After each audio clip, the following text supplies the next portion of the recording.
You What's hear up? me? What's up, Bam? Yeah, we can hear you. What's up? It's on you, buddy. Awesome. All Good. right, welcome back, guys. Welcome back, guys, for another episode of IBENDEOBE, where the veil gets thin, where we discuss the in-body experience, near-death experiences, and out-of-body experiences. We're back with my co-host, BamHek. BamHek, how you doing today? I'm great. Just got done with a about 5 hour drive and I just got here, but I'm lovely. How about you? Good, man. I'm good, man. Just enjoying life, man. You know. So today we have our guest Fabian. Fabian is able to leave his body pretty much at will whenever he sets his intention to, and he has had several out of body experiences, and we have him here to tell you guys about some of his experiences and insights gained from these experiences. So, without further ado, welcome, Fabian. Yeah, what's up, fellas? Thanks for having me, man. Yeah, man. Thank you for being here. So, to give people a little bit of context about you, how did you get started with out of body experiences and on this journey? Well, um, I've been this is something that's been happening to me since I was a child, very young. I want to say 7, 8. I remember having these lucid dreams, rather, um, and I was always able to um, just get up out of my body and just fly around, and at least that's what I imagine it was. But it always felt so real. You could almost feel the wind on your face, just flying around and everything. And uh, one day, around 9 years old or so, I told my grandmother that I told my grandmother I could do this. Um, and she didn't take it so well. My grandmother is very Christian, and she's very she was very religious, and anything outside of the Bible or Jesus or anything that she's familiar with, she didn't like that. Next thing I know, I was being taken down to this old wise woman to get bathed and washed all the demons off of me and all that stuff. So um, it was that kind of made me feel like something was wrong with me in that sense. Um, uh, but they continued. The dreams continued, and the experience continued for years. Um, it was always my go-to thing. It was my one thing that I had, um, that was my my thing that I would find my peace in, right? And I had a pretty rough childhood. You know what I'm saying? I had a really very difficult time as a kid. Um, Socially, I grew up in a very not so loving home. And I saw a whole lot of stuff that would make me want to veer away from people. So this was my one thing that I had where I could find peace. And it was just my secret thing my entire life, man, until I was about 16 and I moved from Jamaica to New York. And I the dreams became from lucid dreaming. I would find myself floating. Like it would come out of the dream, I would find myself floating. I'll see myself down in the bed at night. And I'm like, whoa, what is that? I didn't know what that was. It just, and I would panic and I'll wake up, you know, and that would happen all the time. I mean, nightly almost. It would happen all the time. Um, and I didn't know what it was, but it really made me close in more on myself. And one day I was in school. It was like an after school program. We had like this drama club program, and there was this girl talking about something similar that happened to her. And she wasn't even talking to me, really. She was just telling the class about what happened to her. And now that I look back at it, this is probably was just spirit giving me something to kind of calm me, right? Like to give me, this is someone else that can do this, or this happened to them, and you're not weird. And that's the first time where I felt, oh, okay. And I started looking into it. This was my this was the moment where I started looking more into what this was. And I went online and I found everything that I found everything that I could find on the subject. And this was around 2007, 8. And I found this lady, Dolores Cannon. She was talking about past life regression, hypnosis, stuff about leaving the body. So more and more I felt less weird because this is a thing that happens to people. Um, and 2008, I've got this CD, this meditation CD. It was something Egyptian, and it just pretty much landed on my lap. Somebody gave it to me. It just landed on my lap. That saying, when the students ready to the teacher when the students ready, the teacher will show up. That CD just landed on my lap pretty much, and I went home and I played it that night. The guy said, "Listen to it with headphone." He was like, listen with headphone. Very powerful, very powerful. Um, and I listened to it, and that night, bro, I felt like it was a guided meditation, but this was my introduction to binaural beats. And whatever was in those beats, I learned now. Now I'm clear sentient. This is something that I didn't tell you, but I my body responds to anything that's real and authentic. Let's say, for instance, somebody speaking light language and it's real. It's not some rah-rah stuff. I can feel it, and I can tell if it's real or if it's, I can feel it. I usually feel it up here, and it trickles down to my back, and it's like lashes across my back, my face. I could just feel it all over. It's a good feeling, but I could just feel it physically in my body. What is it that you can feel like when something is truth? Like when you If feel something that resonate with you, you know it's truth. Is that what you're saying that you can feel in light your language, body? yeah, light language. So that can go from people in church if they're speaking in tongues, because some people put it on. I grew up in church, so I'm telling you, some people put it on. But if it's real, I can feel it. I can tell if it's real. It's an ability that I have that I really can grasp and say now for sure I have it. This ability, but it's always been in the background. I just knew that I felt something. I don't know what that was, but I just knew I felt something. Now I understand what that is, and I recently learned that I'm clear sentient. These are the things that opened up for me. And this was after my Kundalini experience, which is what I'll tell you later. This is the most with my stories that I'll give you today. This was the most epic one that happened, was the Kundalini experience. What happened afterwards? Um, but after that, this past year, I learned all the stuff that's been happening. So anyway, back to this night, I listened to this CD, this meditation, and in the tape, the person that was narrating the whole thing, he said you're gonna feel like a warm hug wrapping around your body from your ankles all the way up. And I felt like a tight hug, like a tight blanket, or imagine a snake wrapping somebody. And I felt it from my ankles all the way up physically, like you're physically rubbing somebody. I felt that from my ankles come all the way up. And that's been, I've been changed since that day. And I would listen to it every night. And little by little, more and more things start to pop in. I discovered Eckhart Tolle and Wayne Dyer and all these guys. Say again? You found you found that beat on YouTube or something? No, someone gave it to me. Uh, You said it was a CD, right? Like a CD. yeah, Is that what you yeah, said?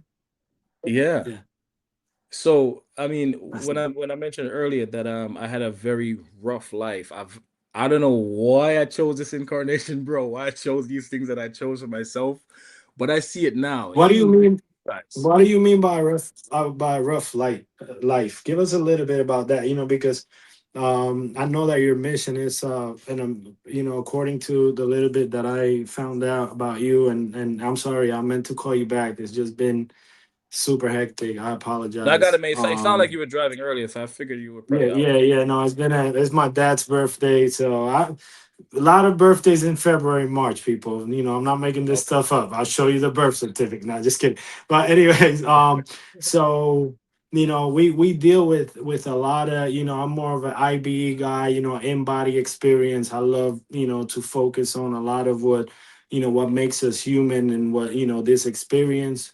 Andre is his whole realm is more like he loves it being out there, and I do too. You know, what I mean, who wouldn't? But yeah, we like for people to relate with yours. So if you have, just give us a little brief, like long story short type, or short story long, however you want to go about it. But you know, when you say a rough life, like give just a little rundown on that, if you don't mind. So I'm gonna go fast, but I'll make sure it makes sense all the way up to, I would say 15, 16. Um, so my my father died when I was 7. Um, and even before that, this is not a memory that I physically have, but much later, about a year ago, I went to find out what happened with this event, and I'm going to tell you this as time go on today. But I heard that when I was 3, I had this bad infection on the back of my head, my back of my neck. My mother said it was some kind of abscess or something, and I was admitted in a hospital for weeks. Um, they just concluded that it was an abscess, whatever that was. Um, and so starting with the fight from there, right, and then pulling up to uh 4 or 5, it was just, I just never felt any genuine love from anybody. I mean, my entire life until I had kids, like no love. There's not one person that I have in my life that I could say this person genuinely cares about me up till this day. Only my kids. But and I understand now that we chose these things, so I'm not boo-hooing. It's fine.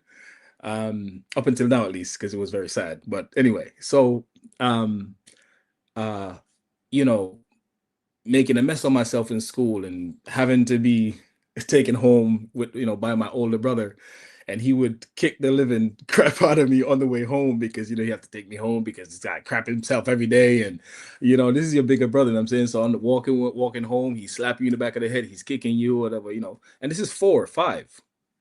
you know um like I said, we chose these incarnation, we chose all these things, so I'm not boo-hooing or anything.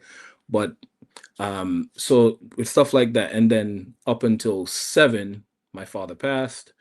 um and then having to deal with that, I heard from this cooking, this canteen, this cafeteria lady at school. She heard it from somebody, and she came and told me, the 7-year-old, "Oh, I heard your father died today, right? Your father died." I said, "What?" No, what do you mean my father? No, what are you talking about? And my teacher sent me home. My teacher was like, "Yeah, you got to go home, they sent me home early." And I went home alone, early, alone at 7, just hearing that my father died. So anyway, on the way home, um, I don't even remember exactly what happened, because this kind of stuff, your brain protects you from the trauma. So there was just like a gap. I don't remember any of that. I just remember being home, and I don't even know how my mother reacted. My mother wasn't an emotion. They didn't show any emotion or anything, bro. She cried at the funeral, but I don't remember anything beyond that. The one thing I remembered was when I finally got to my house, and my school was about 2 miles from the house. So I walked home, and on about the last 2 blocks before I got to my house, they in Jamaica, they have these people drive around with these loudspeakers, promoting the party coming up this weekend or whatever. And there was a song playing that my father used to play all the time. He had the sound system he used to play in the house all the time. And there was a song playing, a song that he used to play. And I remember that song playing loud, coming down, towards my street. And I remember breaking down crying right there. Even after hearing the news the past 2 hours or whenever I heard it, I didn't feel anything until that moment when I heard the song. So I got to my mother. Anyway, um, father died. After that happened, 2 years or so later, my mother remarried this guy, and this guy was just a really, you know, dark human being, bro. He was the worst person you could be around. He was just abusive, abusive. He would like slave me out for, bro. Like I would have to carry these big buckets of water to wash on Saturdays. And, you would have me carry 50, 60 different buckets of water. I mean, those 5-gallon big buckets. And this is like me 10, 11, 12 years old. Um, and he was Yeah. just rough, and he wouldn't feed you until like 1 or 2 o'clock. He was a bad cook. It would just suck, bro. So from my father passing to about 9, 10, 11, 12, so 13 or so, I was like, I'm done with this, and I would just run away. On Saturdays, I was like, I'm not doing this. I'm not washing my clothes. I'm not doing this. I started rebelling. I was like, I'm not doing this. And he was really afraid of losing my mother, so like he wouldn't really go as far as to like hit me or anything, but he would just abuse me in the background. You know what I'm saying? Like, you know what I mean? It wouldn't be a known thing. People in the neighborhood will see what's going on, but if my mom is at work on Saturdays or so, he would just be able to do his thing, and I would just have to be mad about it. I couldn't do anything. I couldn't say anything. He's an adult. You can not supposed to say anything because he's an adult. Um, so at 13, I started fighting back. I started rebelling. I was like, I'm not doing this. And the minute my mom leave on Saturday morning for work, I would be out. And I'll go to the woods and I'll cook and I just pretty much parent myself. I learned how to cook since very young. It's like a rite of passage in Jamaica. Kids learn how to cook by the time they're 10. So I would cook, run, I got to go to the bushes. I would make slingshots, shoot birds, and hunt. I was just a man as a child, bro. So that's what I meant by a rough life. I had to grow up really fast, so I didn't have a childhood, is what I'm saying. Yeah, yeah. Um, That's a very common,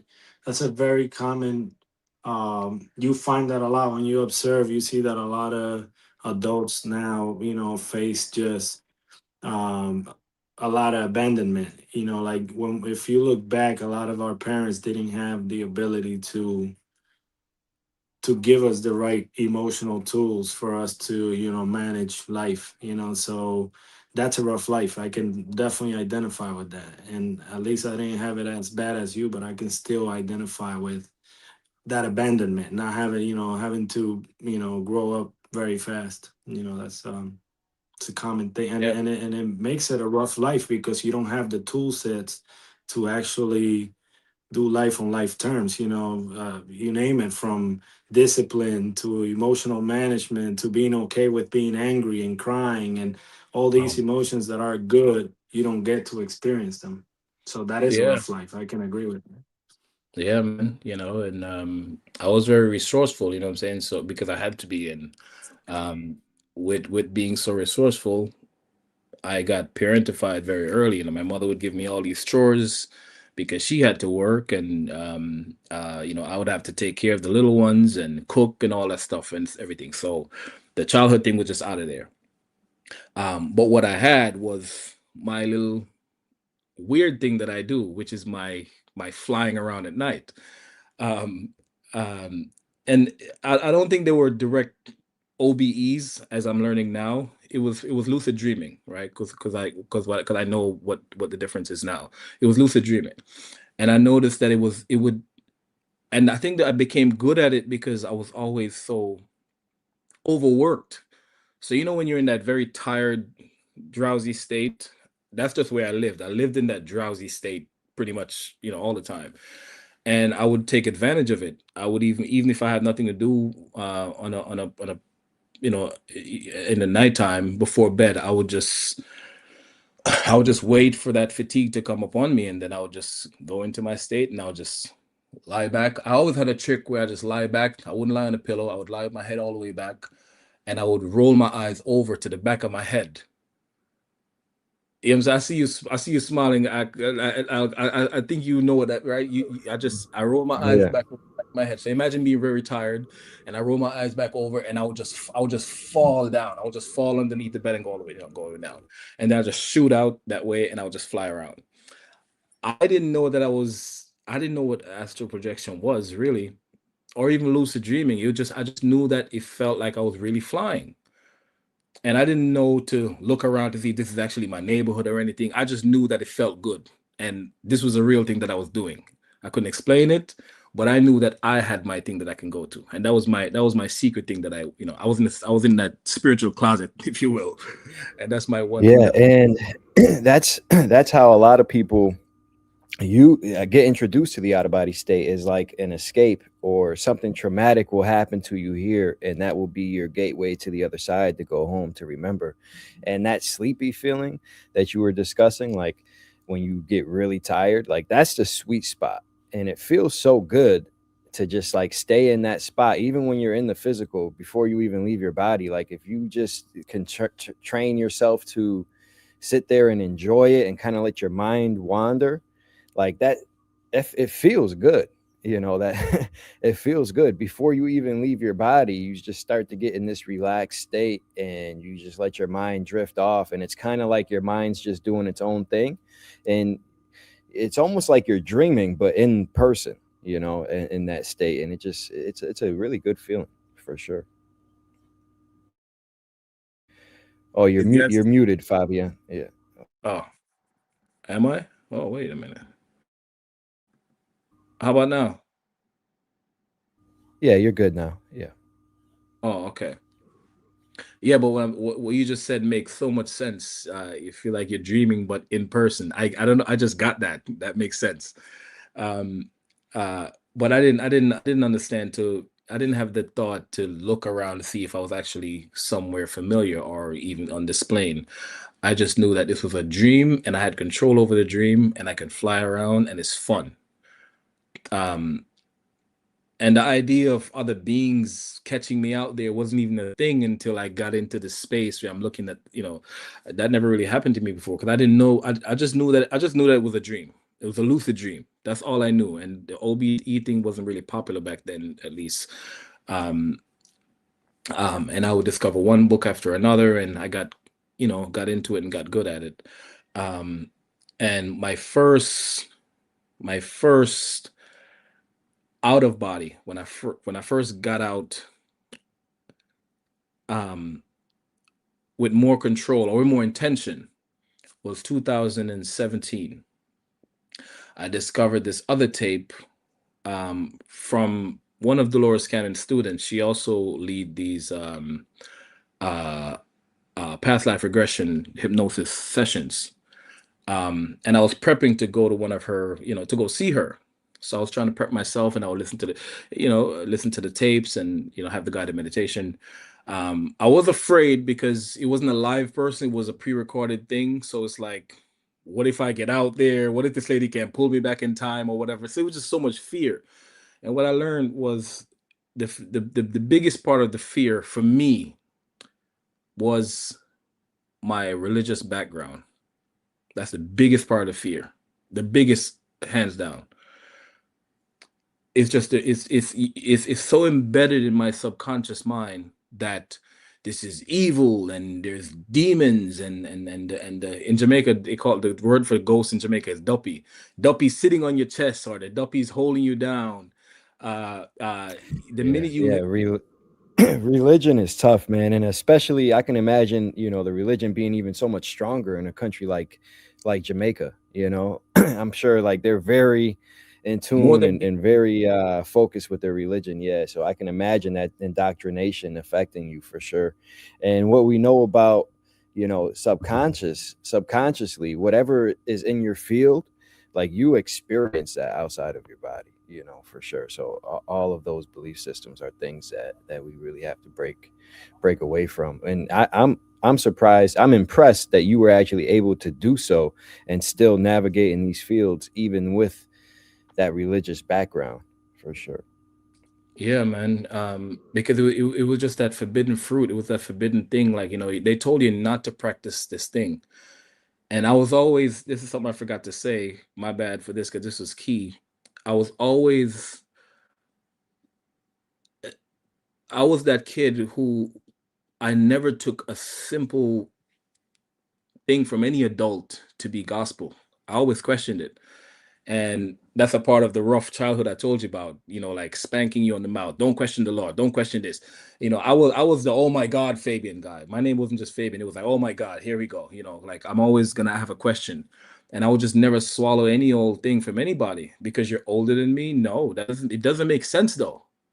I remember asking my grandmother this question very early with the whole Adam and Eve story. I said, well, God made Adam and Eve. God made Adam, that he made Eve for Adam. Then they have two kids, Cain and Abel. Cain killed Abel. Now there's three human beings on the planet because one killed the other. And then Cain killed Abel. So Cain ran away to the land of Nod where he found his wife. And I'm like 9. I'm like, Grandma, what? It's three people. Where did he find a wife? Where You know what I'm these saying? people come from? Like, Where these people come from? It's like don't question the Lord because and that's when they don't have an answer, it's don't question the Lord. And now you gotta shut don't up because that's the question. don't ask no question. I'm like, no. Yeah, Yeah. have faith. Have faith. Just believe. Have faith. Yeah, but it doesn't make sense though. And I always had these questions. I'm like, well, if God, okay, so and this was much later when I was like maybe 14 or so. I one day I asked her in church, like like in between you have morning session, morning church, and then you have lunch, and then when they have crusade time or convention, you'll stay at church forever. It's like 17,000 days a month you go to church. And well, I was just stuck there and none of the stuff made sense to me. I was always so not rebellious but just inquisitive. I was curious and I was a very smart kid. I think they hate that about me too. I was too smart. Like he asked him his question and we can't answer it, so and I said, well, if God made me in his image, if you say I'm nosy or I'm curious, didn't God made me curious? Oh, see, that's the devil, and I gotta get baptized. And I got baptized at 12 because of being, so inquisitive. But anyway, none of it made sense to me, and it came down to where now what I do now for for fun, it's like a hobby of mine where I decode the Bible. I read the Bible and I look at the stories in it, and I found out just what made sense to me, something I can digest, and it makes sense to me. And it's all over the Bible, and I see it in movies, and I see the truth for what it is now. You know, uh, but it made me Can question. I? Can I want to interject on that real quick, 1 second. But Yeah, so that we don't move from that too quick. But because yeah, what happened is that wisdom, like you said, when you're ready for the teacher to present itself, I was talking to my dad on the way here about that. It's like, yeah, the Bible is one book that is going to facilitate wisdom, but there's sources everywhere. If you open your eyes with that intention to see, you'll find it in a movie, you'll find it in a song, you'll find it in a sunset. It doesn't really matter, truth. Like somebody put in the comments, what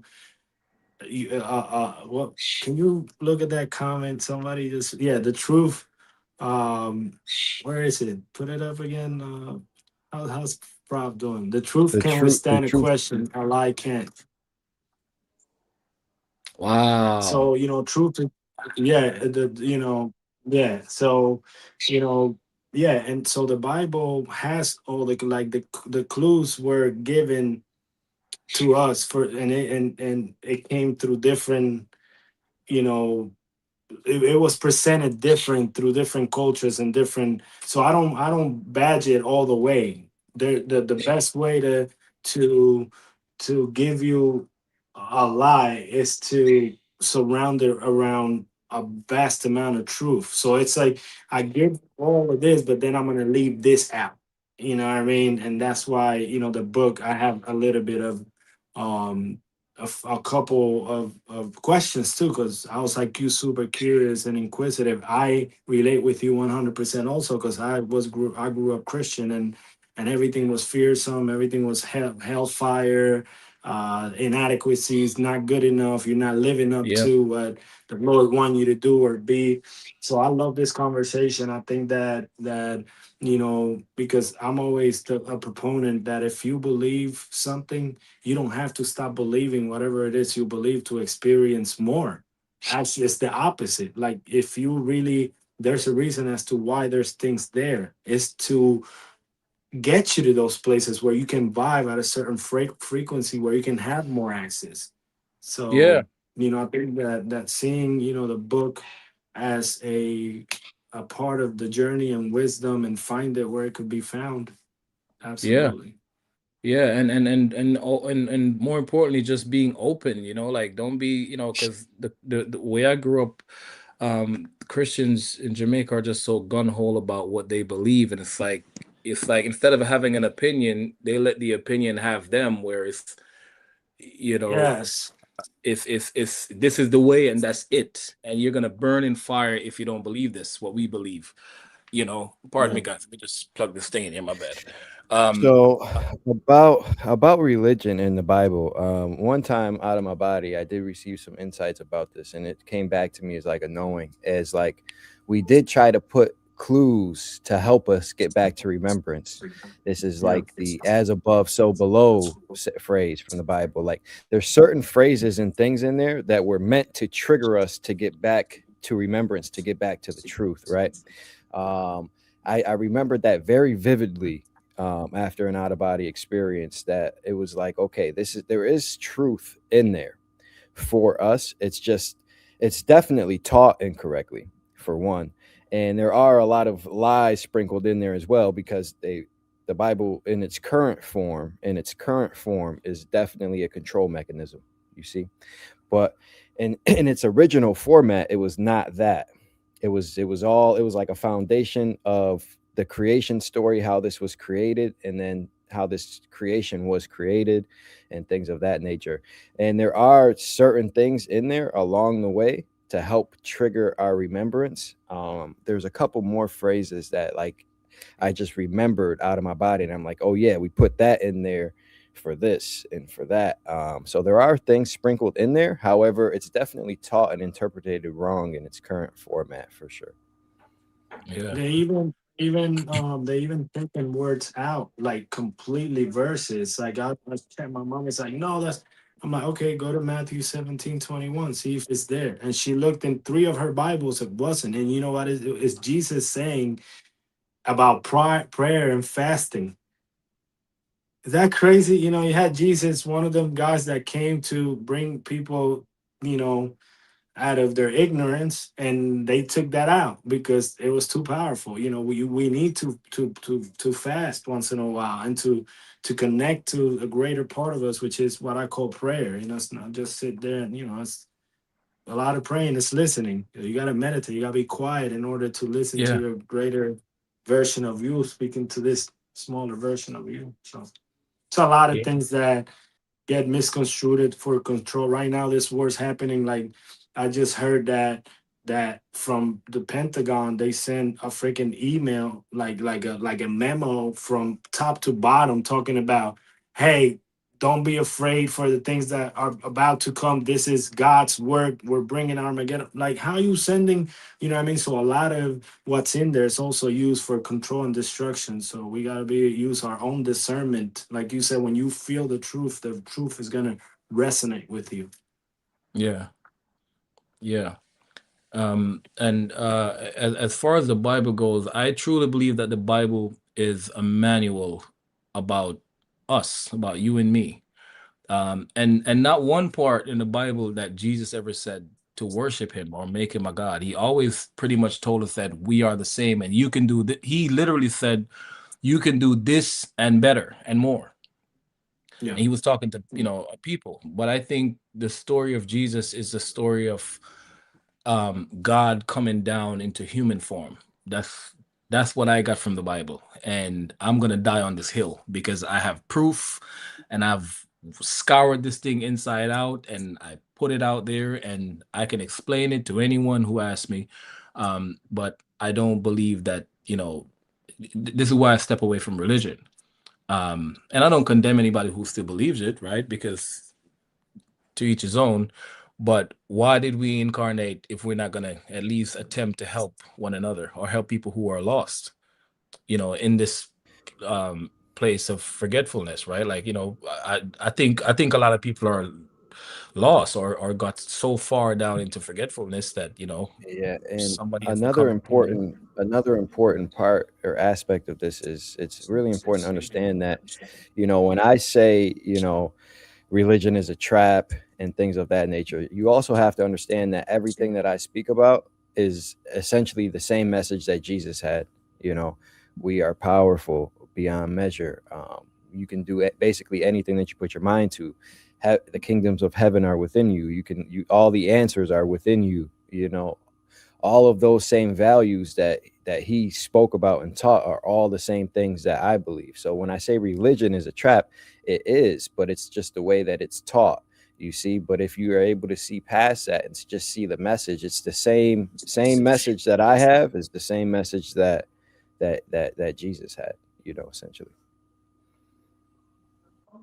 Yeah, And it's religion is the issue. It's a religion is a set of, so, the way I see it is you have somebody reading something and then they interpret it in a certain way and then they give it to the people in the same way, and it needs to be, it's not, there's no openness to personal experience. Like, okay, that's the way you see it, like Fabian with his grandma. Okay, y'all see it like that, but I don't, and I can relate so much to you because that's the way I was. I'm like, this don't add up.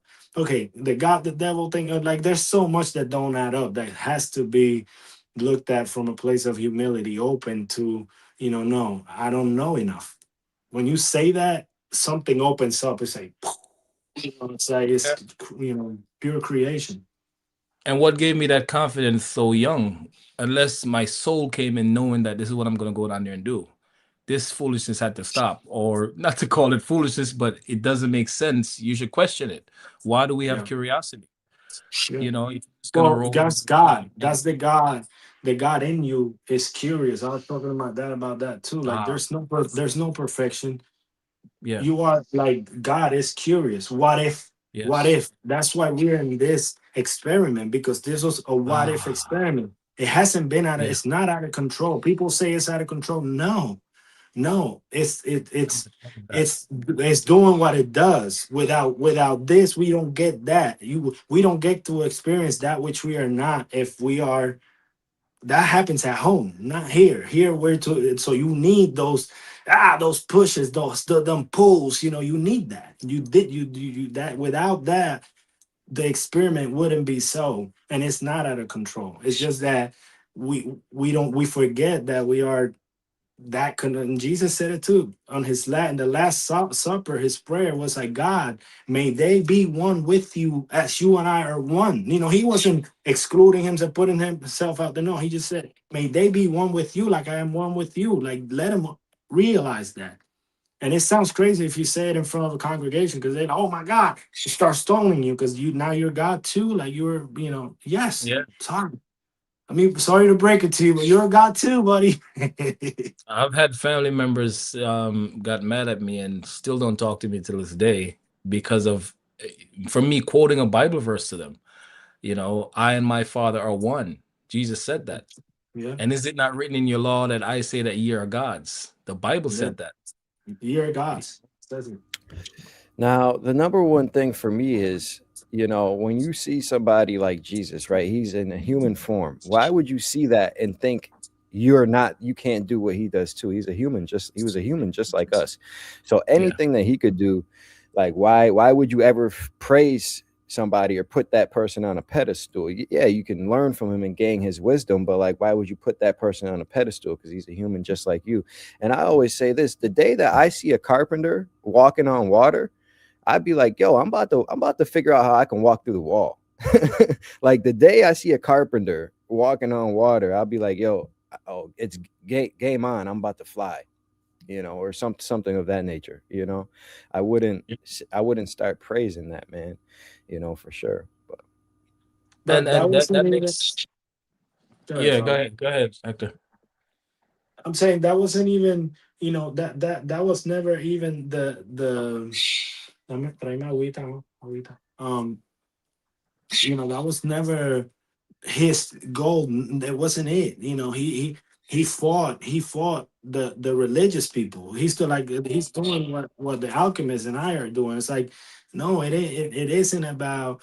He was doing that same shit. He was doing that. The Pharisees, he's like, nah, y'all are lies. Y'all are hypocrites. You say this and you want people to carry this weight that you are not willing to carry. Y'all looking at their freaking speck, get the freaking beam you got on your own eye. You know what I mean? Like he was always on their ass because he knew that they were trying to trap him in a box, and he's like, "That's not what I'm here to do. I'm here to tell you that you too can do it." They're Yeah. like, "Nah, that's too much. We no, this guy is like, God, we gotta kill this dude." Yeah, man. But I do believe that the story of Jesus is the story of God coming down into human form. And it's 12 levels to the game. And every disciple is a state of consciousness. Every disciple represents a state of consciousness. I would name one or two. For instance, Judas. Judas is Judas. I'm self-betrayed. When you betray yourself, that's what the state of Judas is. You know, the state of Peter, the non-believer who became a believer. I was in the state of Peter at one point, you know, and I've gotten myself to the Christ level, which is when the Kundalini happened, when the Christ oil went up. I will tell you that later, but every single thing that the Bible said, that happened to me. And nobody could take that from me. I don't care who it is. You don't have to talk to me ever again, mom, if you don't want to. It doesn't matter because I know what happened. You know what I'm saying? Um, That's right. you know, they have this acronym for it. It says BIBLE is basic information before leaving Earth or something like that. And that makes a lot of sense to me. It's a tool. And if you just take away the whole quote unquote God concept of it, where you're putting something above yourself and stop outsourcing your power that way, you would see that this thing is something that you gave to yourself to remember. It's like writing on a Wow. That sticky. was Go down that here. was Remind me of this. That's it. that was the exact insight that I had after that out of body experience, where I was saying, yo, there's certain things in the Bible that were put there to Right. remind Yes. us, and I got the feeling like I put it there. That was my feeling, like I was the one that put it there, for sure. So yeah, exactly what you said. I resonate with that What you just said just completely. now, my entire body got goosebumps now, rushing from here. That's what I told you. When somebody said truth, it Yeah, rushed through my entire body. That's just how it yeah, is for me. Um, yeah. so I'm gonna tell you. Well, I'm gonna get to the apex of my experience, like the sweet spot, the one that really, you know, the most important one that happened. I'll tell you that last, but um, so back to 2017, I was listening to this tape, this past life regression tape, and this is my first time when I felt my soul lifting out of my body. You know, in high school coming up, you know, I would just wake up and find myself in the ceiling, but I didn't go from one, two, three. I didn't go, you know, from start to finish to get up, you know, out of body. I would just wake up in an out of body state. And this is why I've had so many OBEs experience. This is the way I've had most of them, is that I wake up in a lucid dream and then I would wake up there and you know, get control and I'll come out that way. I call it the chicken way, right? Because you don't go through the vibration, all that stuff, which I do. I can do that. It's not the tricking way. That is so That's my like I part. talked about in the meeting last week. That's the way that majority of people come out, is like either you fall asleep or you just wake up out floating above your body or in a dream, right? And it's about navigating from there. So don't feel like it's the cheating way, or that's that's that's the majority of how people come out for sure. Yeah, Ah, we all come out in our okay. sleep. Like, yeah, we all come out in our sleep. Whenever we go to sleep, a small part. Well, not, you know, we're like, I take that back. A lot of us that are in that within that frequency come out at night every night and go, and a part of you go do what you're doing, and then you come back and experience this. That's just my opinion from my experience. So yeah, Okay. and you know, Yeah, through I can dreams, get like where myself you to that. know, yeah, you can get out through, like you said, like through dreaming. It's very easy to me. I've done it a couple times through dreaming, like, you know, getting, you know, get your wits to you and pop right out, and I'll take ownership. Wow.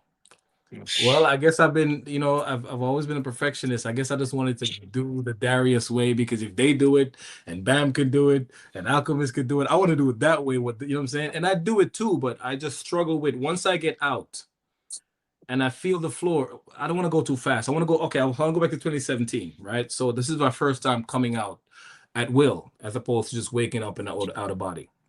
So I'm lying on the couch and this binaural beat, it was so powerful. And I listen to it every now and then, even now, even though I'm past that level now, but I listen to it every now and then to see, you know, if I could have that reaction still. And it's the same thing every time. There's something in the, and I think it's something that's done by the Monroe Institute. Everything that they do is so powerful. It's just they know what they're doing over there. Um, and within minutes, the first thing I felt, it felt like somebody grab my pant leg like this and just pull my sole foot out of my body, right? And I would open my eyes like, what, you know, because it felt like somebody pulled me up, and I opened my eyes to see, well, who the hell is in here? and it was just me, and that's the first night that happened. I got nervous. I shut it down. The next night I did it again. Same thing happened again. My foot got up, and then my learning from Darius much later. Now I look back, it made sense what he said about the heart being, an electromagnetic field where, you get glued to the body, here, because that's the last part to come out.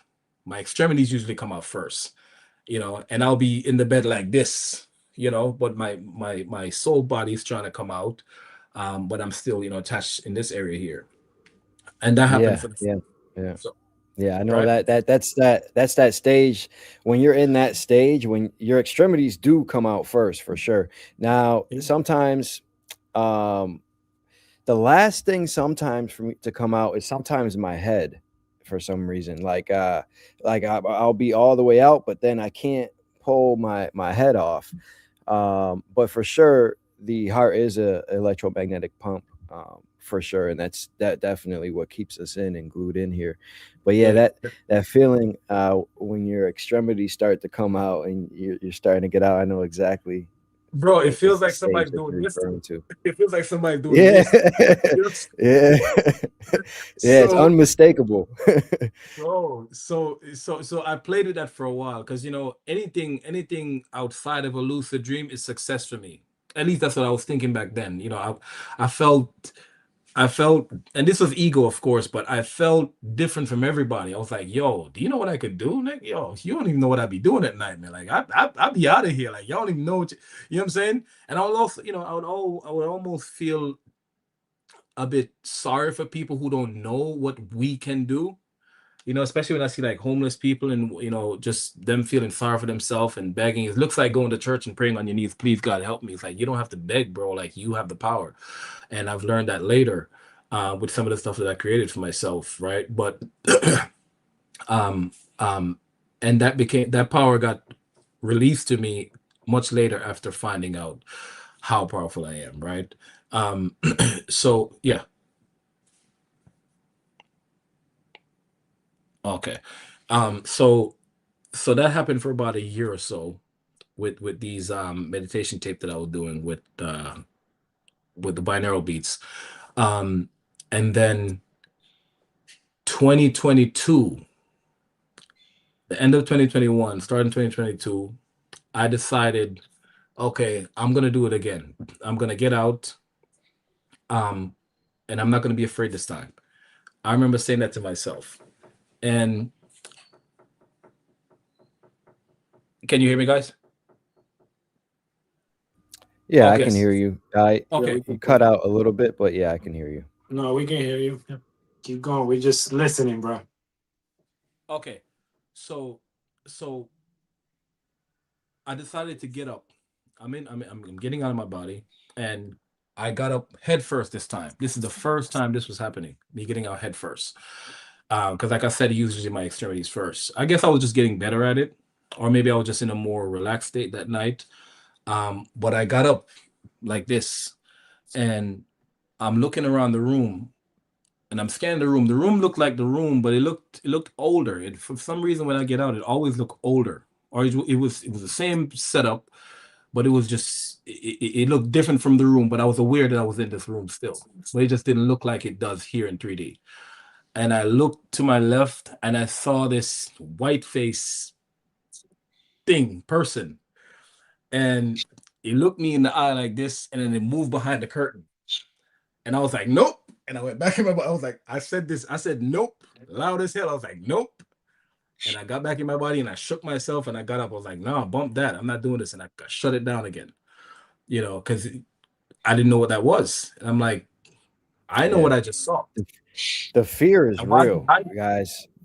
The fear is Huh? real. Like when I can tell you, all of these things, I can tell you, you may feel this when you leave, you may see that, but until it actually happens to you, you, n- I'm telling you, when you first meet, it's gonna freak you out, and a lot of times, that's why it will come back. But that's why, and it will bring you right back to your body.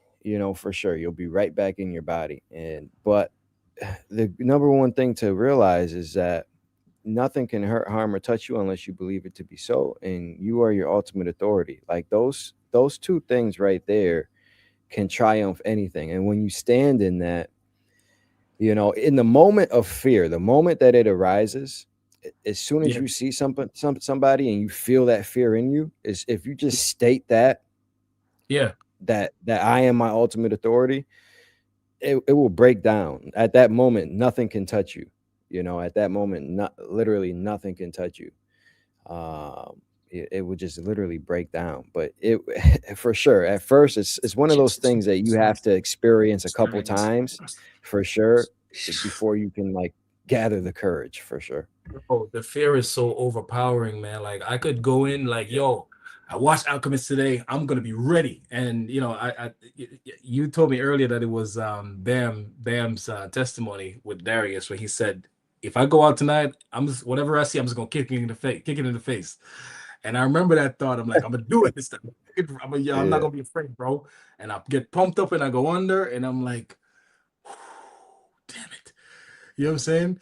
And I would stay there. So from that last event, where from that last time when I saw the being dodge behind the curtain, I stopped for another year.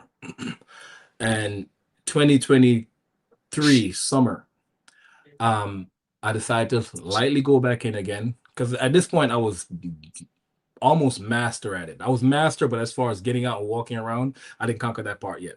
You know, I just done a lot of I had a lot of OBE where I woke up in a lucid dream and I I, got out. I That rode a I long see way. what you're saying. So you've been able to leave, like you've mastered the leaving part. Like you're able to get out, but then Yeah, what you do after that, it takes time as well to master that. Yeah, it was the same for me, man. Same for me. So like at first, I was just mastering getting out. I was just mastering like, okay, I can get out. I can see my physical body, or I know I'm out. I just feel myself out, or I'm floating above. Okay, cool. And then from there, the next step was, how do I even get away from my body? How do I muster up my strength to move, right? And then from yeah, there, it was like, all right, now let me. And then I just stayed in my room for a little bit. And then I was like, all yeah, right, now let me go in the hallway.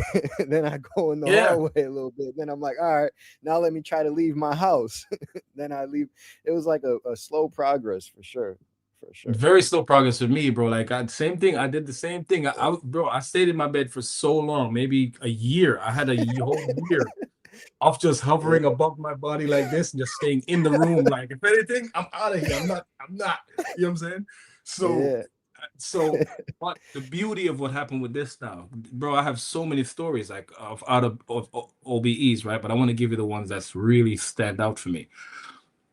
In this state, this 2023 to 2024, in this period, what I learned was how to heal myself. I learned how to manifest and create things. You have a very beautiful video on manifestation, which helped me a lot.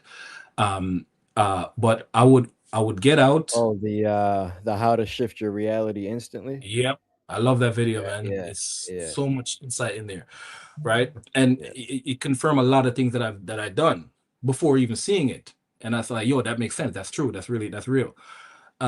So for that year, or maybe 8 months to a year, I would just get up and I would hover above my body and I'll just stay there. Um, and one night before I got to the healing, I'll tell you about the healing later. How I first healed myself. I healed myself of strep throat, like overnight, gone. Okay, and many other things, but strep throat was the first one. Um, Yeah. How'd you do that? okay, so from being afraid of walking around and getting out, I would just stay around my body. So call it about let's say about 6 inches above my body. I'm not looking around to see me because I don't want to see me yet, but I know I'm above my body, right? Because I know what it feels like. And I did this thing that Darius said to do. He would say he would pinch his skin of his soul, and watch the ripple go through the room. I did all of that and I saw it. I was like, wow, And one night I got so excited that my body pulled me back in. I did the ripple thing and I saw the ripple go through the wall and bounce back, and I saw all of that. And I would play with this every night. Yeah, he said he would pinch the skin of his soul like this and let it go, and he would watch it ripple. And he said that goes with thoughts too. And you think of something, you have a thought, and you see the thought wave ripple through the wall too. Hmm. Yeah. I confirm Yeah. that from And Darius. Fabian, what you're talking about is like so real. Like I remember all of those stages too. Like that's how I know it's 100% truth what you're talking about, Yeah, because it was the same stuff for me. Like when you're first out, you're just yeah, like playing with little stuff, and for a while you may just be floating above your body, just being out, yeah, just little things. It does yeah, take a, because it's so different from being on the other side to being in human form. For sure, it's like it's so different, and when you first start leaving your body, it's gonna be like, it's gonna be strange, it's gonna feel so strange, and it's gonna take you a while to get used to it, for sure. yeah. And like I was leaving like every day as well, kind of like you were, uh just like leaving every day, just like floating above my body, just getting used to it, just Yeah. doing little stuff, like little things like that as well. And it's in that stage, after a while it changes and it shifts, but for sure that's like the most exciting time, for sure. Is like, oh yeah, I'm out and you're doing all these little tricks and experiments just out of your body. That's a fun time for sure too. Bro, I was having so much success. I was so happy with this. And at this point, man, I should have been going through what they call a depression. But I've always, since I told you, since young, I've been prepped like a soldier. So I just never felt the luxury of, even calling myself depressed. Anyway, I just like, yo, I'll figure it out. I'll figure it out. And I'll just do everything, when the time comes. I just know I'm gonna figure it out. I never really have a plan necessarily. But when stuff get rough with me, I would just figure it out, right? And at this point, I was in a job that I hated, and I just didn't care, bro. And the fear was there. The fear was just, I just didn't want to see anything. I don't know what I'm gonna see. I just don't want to see it, bro. Like, can it take my body? Can it just, take? You know what I'm saying? I don't know what it could do. I just don't want to know what it could do, and I don't want to see it. And I don't know why, but I know why now. It's the religious pull that Yeah, is conscious in my not blood. not even only that, when I was first leaving I had like the same thing. That's why like I commanded myself to like be in base reality. Like I would set my intention to be in base reality, and I would even say out loud when I was practicing, I'd be like, yo, nothing better not be there, because I don't even want to see it right now. And then after a while, when I got used to it, then I was like, all right, I'm good now. Y'all can come. Yeah. Okay. But yeah, yeah, That's I was talking about that today. Like all these other beings can do is instill fear in you. Like nothing can harm your soul. Nothing, it doesn't matter how deep you get into, like I've been in deep, deep, deep places with them. Like Ah, in the, and it's scary, but that's all they could do, scare you. Like I'm still here. I'm healthier, I'm stronger, I'm more abundant. I experienced that too. Came to my house, try to, so there's different beings that are out there just to keep you in fear so that you don't pass the veil, so that you don't experience more. And fear is the only thing that can hold you back on yeah. everything in life, period.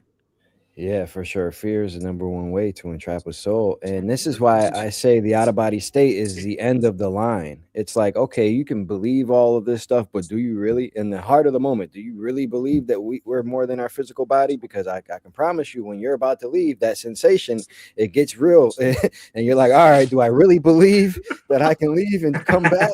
Like, do I really believe this? Do yo, I You want to know, die right now? I'm ready. yeah, it's like, do I really believe this? Or when, or you face all your fears and all of your traumas, because as soon as you're out, what you think is in your field and it's there. So this is another reason why I say it's the end of the line, because once you do make it past that threshold and you're out, it's like, okay, now you have to face yourself. What are your real desires? Who are you really? Once that mirror is in front of you, and what you think and how you feel is projected in front of you, or even just your desires when you first leave. Like if you have a desire to go somewhere and you're like, why is this my desire? Like, why is this the first thing I want to do when I'm out of my body? Like the yeah, truth of who you are comes out in those ways. And yes, it's like, are you ready to face yourself? Like, who are you truly? Like, really, what are you about? Because in the human form, we can say and do all of these things, sure, and it throws us off. But in the out of body state, in your true form, with no borders, boundaries, or limitations, who are you in that moment? The moment that you're able to do anything, what are you gonna do? And yeah. that's Something that's the that, real that's the real you. You Wow, see? yeah, that's and you're interesting, bro. and Andre is a great example of that because Remember when you were Yeah. going to Neo? So you know what I mean. Like, do you have these other versions of you going through the same challenges that you were going here through here? You know what I mean. So you really face yourself in many ways. You know, Yeah, and you see that's other another and you see other parts of aspect. yourself that you're not aware of right now. You're like, oh shit, like that's Ah, me. Go Yeah, ahead. and so okay. yeah, that's another good point, Bam. So like yeah, so you can see yourself in ways of okay, your thought forms may project itself, or you may see yourself as what is the first thing that you want to do when you leave. And you can also see yourself in the form of different lifetimes. So like you're just constantly hit with angles of you to get to look at yourself.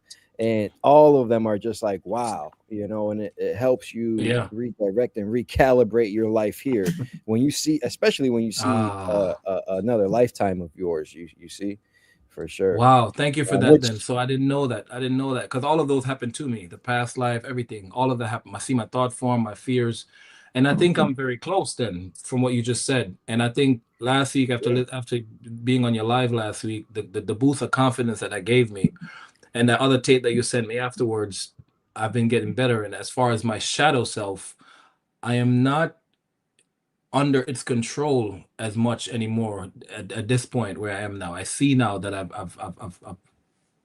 gotten a lot better. I can Um, believe myself. there was one um time when I got out and I saw these fears and these thought forms, right? This fear that I had. And this was a time a couple of years ago. I was, you know, living in my car. And the one thing that was really boggling my mind was, yo, don't let anything happen, man. Don't let nobody come and mess with me. You know what I'm saying? It was just, you know what I mean? It was just I was I was submerged with these thoughts and these fears of what could happen out there. And one night I had an OBE and I saw all of the things that I feared. I saw all of those things happening. I saw somebody lifting up my trunk door, lifting up the trunk. I had a big trunk, lifting up the trunk and just coming in there and lying next to me. And it was real. I was out of my body. And I was like, "Yo, you can't be here. What are you doing?" And I'm like, when I realized what was happening, I was like, "Wow, I'm out of my body." And boom, I got slammed back. I woke up. I came back in. You know what I'm saying? Because this was what I was afraid of happening. And there was another thing that I saw was me getting a ticket. Me getting a ticket. And at this point, I didn't have the money to have any kind of surprises, bro. And I'm like, the last thing I want right now is a ticket, man. And I had an out of body, and I saw the cop giving me a ticket, and the ticket was so much. I'm like, yo, they're gonna tow my car for this. I can't do it. I can't, and got pulled back in my body again. And and later on, learning from diaries that these were fears, my thought form. I saw those in the out of body state. All these things I was afraid of. And then Mm. the very last That's thing that so happened, so that's so you were it's such a so afraid of getting a ticket that you seen that outside of your body. Wow. it was real And as here. It was real, and I was begging with the guy, like, "Yo, please, man, like, I can't afford that right now. Just I'll move it, please." And yeah. he was like, "Yo, talk to the state," and he was just rude, and he walked away, and I'm like, "I'm out of my body," and then, boom, I got slammed back in. Yeah, and yeah, that's that. Yeah, you will get back in, but this is why this is so important to know, guys. Like, and this is I've realized this time and time again, how bad this life affects us on the other side in our subconscious, and it's things get so detrimental here. Like, you see Yeah, how silly, like we know this is all fake and stuff like that, right? But you see how heavy burdens of this life weigh on you, even something as small as getting a ticket, like when that's playing in your subconscious and that's how you feel, that's happening you to your create that. soul. And yeah, and now that's what you're feeling outside of here. That's why it's so important that we break all of these systems here on earth, because like what's happening to souls is it's like damaging us. I mean, yeah, Wow, for of real. course, of course, in time it goes away and stuff like that, and the damage is temporary, of course, but it does affect us because I've seen this time and time again. I've been so embedded with, oh, I got to go to work tomorrow. I got to go to work tomorrow outside of my body. I didn't even want to go anywhere because I was like, yo, I got work tomorrow. Like, and they just stayed heavy in my mind. Like, Yeah, your sub, you know, it's so heavy, and this is Yeah. also why it's Again, so important to watch what you pay attention to, what you're watching. You know, any media that you're watching, any music, Yeah. any idea that enters your field or your head, you have to be conscious and aware of, because it affects you in ways that you're not even realizing right now. I can yeah, yeah. promise you. Yeah. Yeah. That's like you say, it's temporary, it's part of this experience, but it's set up to be like that. Like every system, like I got a 6 year old that go to school, and they already, like, she's there from morning to almost night. She's only 6. She told me, Daddy, like, was just in school for 7 or 8 hours. I'm only 6.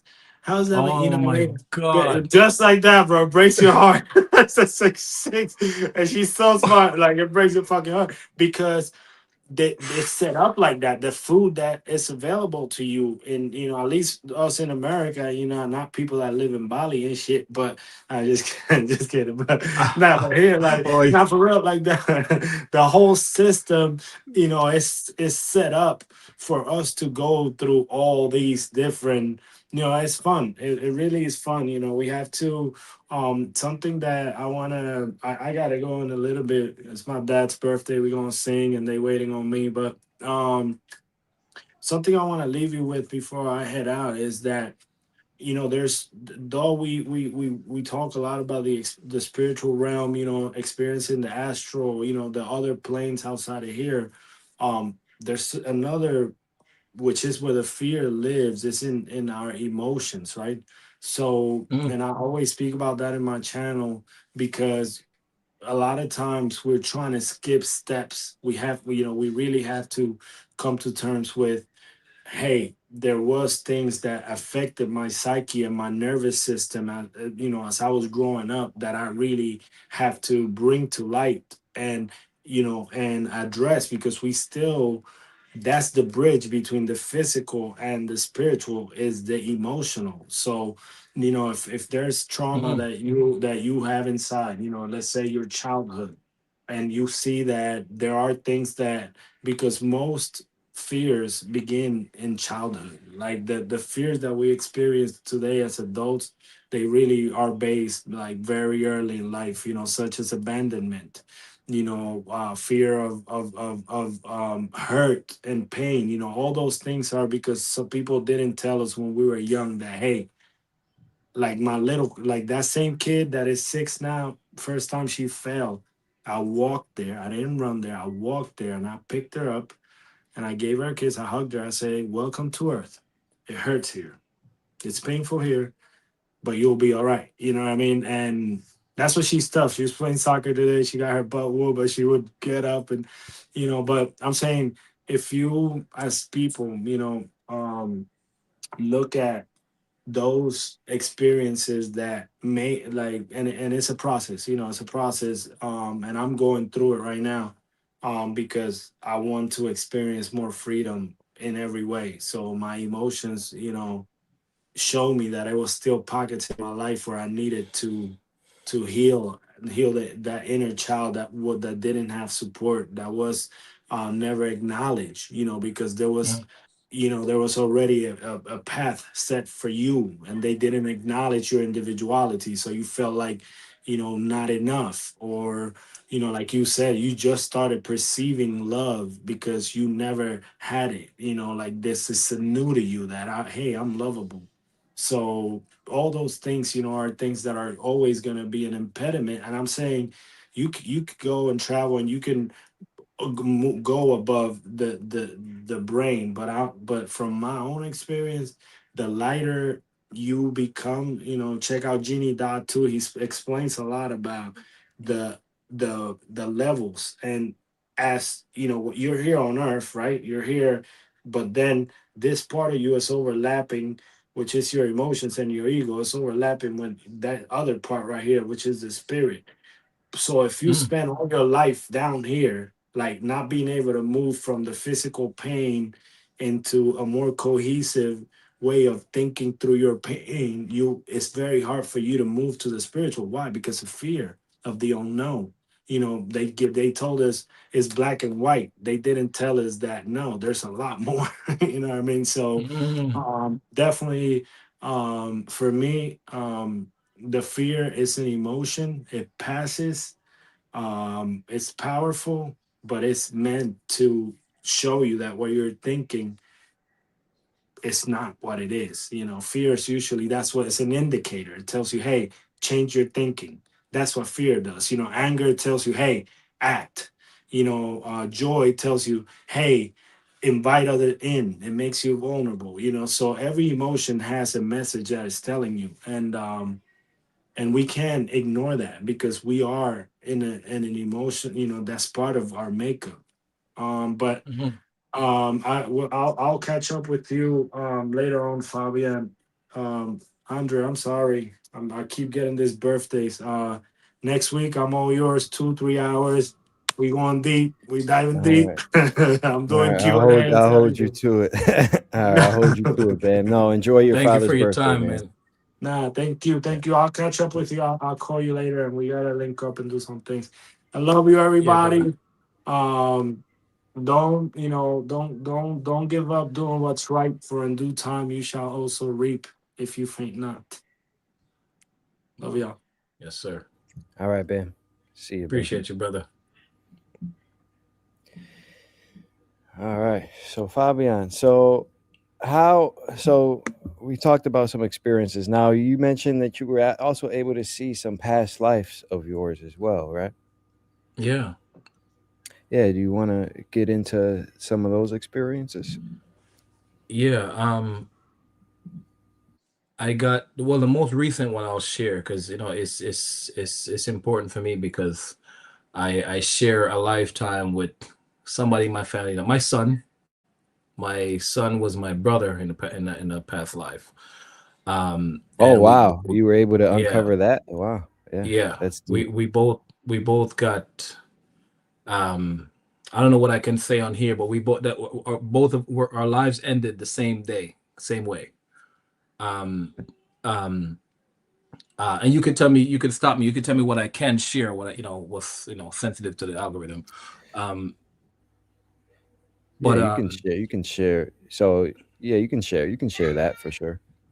yeah, so what I do when I don't go when I decide to go out through the lucid dream way, I will just ask myself, and I'll share this before I get to the story. Maybe this could help somebody. If you look at yourself, if you look at your higher self as a big brother, if you will, right? Because your soul, your higher self, it knows you. It knows your fears. It knows your nervous system. It knows everything about you. It knows what you can take and what your fear levels, right? So I would set my intention before going under. And I would ask my higher self, I'll say, show me what I need to see. Show me any past life that is affecting this life here. Just take me there. Because I am Hold on, afraid, bro. guys. Yeah. So Yeah. take what he. I didn't mean to cut you off. I knew you were in a No, thing, please go but ahead, this man. is important. So this is a Yeah. good thing. Good. This is a good intention for you guys to set when you're trying to leave your body. Show me what I need to see. Show me Yeah. what I need to see. Because oftentimes in human forms, I mean, you may have a desire of something that you want to experience, like your soul records or something of that nature. But for sure, oftentimes as humans, we don't even know what's best for us, right? So what this does is this allows your soul, your higher self, the highest version of you, to show you what you need to see. So like that's a very powerful intention for sure. That's oftentimes when I say that, I'm presented with something that helps me in this life. And it's a very powerful message. So yeah, that's amazing that's what you said. Yeah. So before I go into it, what I'm gonna ask you is, because I asked you earlier, what is it that I can say or what I can't say? First, I would ask, what do you think of, let's say, entities that gets attached to people? Because those things do happen. Because they happened to me, where like you have certain entities that maybe soul who didn't cross over or get to the light properly, or just died in fear, and they just don't know what to do, so they just hover around here and stay in the astral and attach themselves to people. What do you think of that? I wouldn't And say can I that share they my experience attach with that? Is what I'm asking. themselves. Yeah. Yeah, yeah, you can share it, but yeah, I wouldn't say that they get attached to you. So what it is, they can be in your field and stuff, for sure. Uh, And around here, they may resonate being in your field and things like that. But also the moment that you command them to leave, like they have to, you know what I mean? yeah. A lot of times people, they think they need a healing or a cleansing or something of that nature. You don't. All you need to say is leave me alone. Like command it, Yeah. like beyond a shadow of a doubt. Is just command your Uh, space and they will leave. You can do this in the form of a meditation if you want. yeah. Like you don't have to do this out of body. You can literally sit there and meditate and Okay. envision your field being clear and commanding it, say, Yeah. like leave me alone type thing. Yeah. Yeah. Okay. So, before knowing that, so can they play upon your ignorance? Let's say you don't know that you have that power to command that. Can they be stubborn to not want to go if you don't know your power? Yeah, yeah, for sure. Okay. Perfect. Okay. So in that case, I'll share the story because I understand that part. What you just said just now, I understand that now, and uh, I know the power I have now to command them to leave, and you're not welcome here. You can't. You just can't. You don't have your restriction. You can't do that. You don't have the free will to just attack around me. But before I knew that I could do that, I was outsourcing my power like everyone else, and I understand that some beings would attach themselves to children, right? Because that happened to me. And at the start of the call, I mentioned to you about an abscess that I had on the back of my neck since when I was around 3 or 4. Um, and so keep that story in mind. I had an abscess on the back of my neck when I was 3 or 4. And growing up, I used to struggle with these migraines. It wasn't just a regular headache, it was migraines. It was just tension in the back of my neck, like excruciating pain in the back of my neck. And it would happen like once every year or so. But it would be terrible. Like painkillers wouldn't be able to help. That's how bad it was. Um, and long story short, about 2 years ago, I had an OBE, and I remember I told you I would lie in bed, and I would just hover above my body, and I would just stay there. I wouldn't go anywhere. I would just stay there. When I'm in these states where I'm right above my body, I'm in the astral, but I'm still here. Like I'm staying close because, like I told you, I was playing the chicken way. Like I wouldn't go too far, but I'm here, but I'm still out, and that's how I'd heal myself a lot, right? I'll do a lot of healing because I'm out, so I can heal the body. Um, so one morning, um, I felt so my son, I have two little babies. I have a 3-year-old and a 4-year-old. And they would, if I'm sleeping, they'll just crawl all over me. They'll just walk on me while I'm sleeping. And they don't care, put his butt in your face and all that stuff. He just walk all over you. So this one morning I was meditating and I felt a kid crawling over my face. It was two of them. And I remember saying to myself in the OBE, I remember saying to myself, why don't she keep the kids out of the room? I told her I was gonna meditate. When I meditate, I like to keep the room locked. And why would she open the door and let the kids in here? Because I don't, you know what I'm saying? I don't like to be in an OBE and then the kids being in here playing around my body, waking me up, because that happened before the kids interfere with my body and they shake me and then I get slammed back in, right? Because they're waking up the body. So I would always lock the door and tell her not to do that. So I said, why would she let the kids back in here? Because I felt the kid crawling over my face. Um, so when I got back in my body, I realized there was no one here. The kids been gone to school. There was no one here. So I'm like, whoa, what was that? I just felt kids crawling over my face. So the first thing that I concluded was maybe I just envisioned, maybe I just saw a future event. Maybe in the future, my son is going to do that again because that happened before. I saw a lot of future stuff that played out. So I thought that's what it was. I conclude that's what it was. Um, a couple weeks later, it happened again and I felt the kid again. And I remember immediately. I remember. So I opened my eyes, my spiritual eye. I opened my eye and I saw, and I said, it wasn't my son. And I saw this kid crawling, and I had a mirror on my bed at the time. I saw the kid crawling, and he crawled into the mirror, and there was another one right behind him. So I said, "Who are you? And what are you doing here?" I wasn't afraid though. I was just, at this point, I had more confidence. I was like, "Who are you?" And I didn't ask with words. I remember just thinking about who are you, and they answered me. And um, I was like, you're not supposed to be here. Like, what are you doing here? Why are you crawling on me? And one of the kids said, um, something about it's warm. You're warm. I like your warmth or something like that. And it creeped me out when they said that. It creeped me out, and I got out of it. Right. And then a few months passed, and I went under again. Same thing happened. The kid came back. This time I had more confidence, and I asked them, "Who are you? I remember you were here before. Who are you, and what are you doing here? Like you seem to be around me a lot. What is it? Is there something you need to tell me, or is there something I need to know? Who are you?" And he said, one of the kids. It was twins. It's two twin babies, and he said, one of them said, "We've been with you since you were little. We've been with you for all this time." One of them were really nice, and she would talk nice to you, and she wasn't aggressive. The other one was a little stubborn, not aggressive but stubborn. Like, ah, come on, like like don't tell us you're gonna ask us to leave. That was the attitude of the other one. And I said, no, well, what are you doing? So long story short, they told me. She said it was a boy and a girl, and she said the girl said, when you were little, when you were little, you were playing on my grave, and you had an opening or something to that nature, some opening. Um, and this is when I learned that I had an abscess on the back of my neck. I called my mom the same day and I asked her. She said you had an opening. She didn't say a wound. She said you had an opening. And the way she said opening, it sounded like it was an invite, like an agreement. And she said you were playing on my grave, and you invite, pretty much I invited them in, and they've been with me all along. That was the headaches my entire life, right? And I'm gonna tell you how I got to that. So I came out, asked my mom, was there twin babies that was buried around our house? She said, I don't know. I don't know. Why are you asking that? I don't know. Ask your uncle. That's an older brother. Ask your uncle. I don't know. Call my uncle. He said, yeah, it was my sister. She had like two babies, but they were stillborn. Like they died way before you were born. What are you talking about? There's there's no way you could know about that. They were way before you were born. They were buried. I'm like, where were they buried? Just tell me, where were they buried?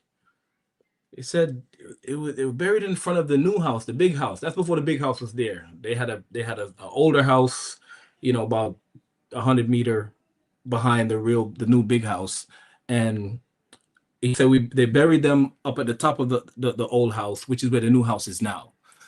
And I said, where is it right now?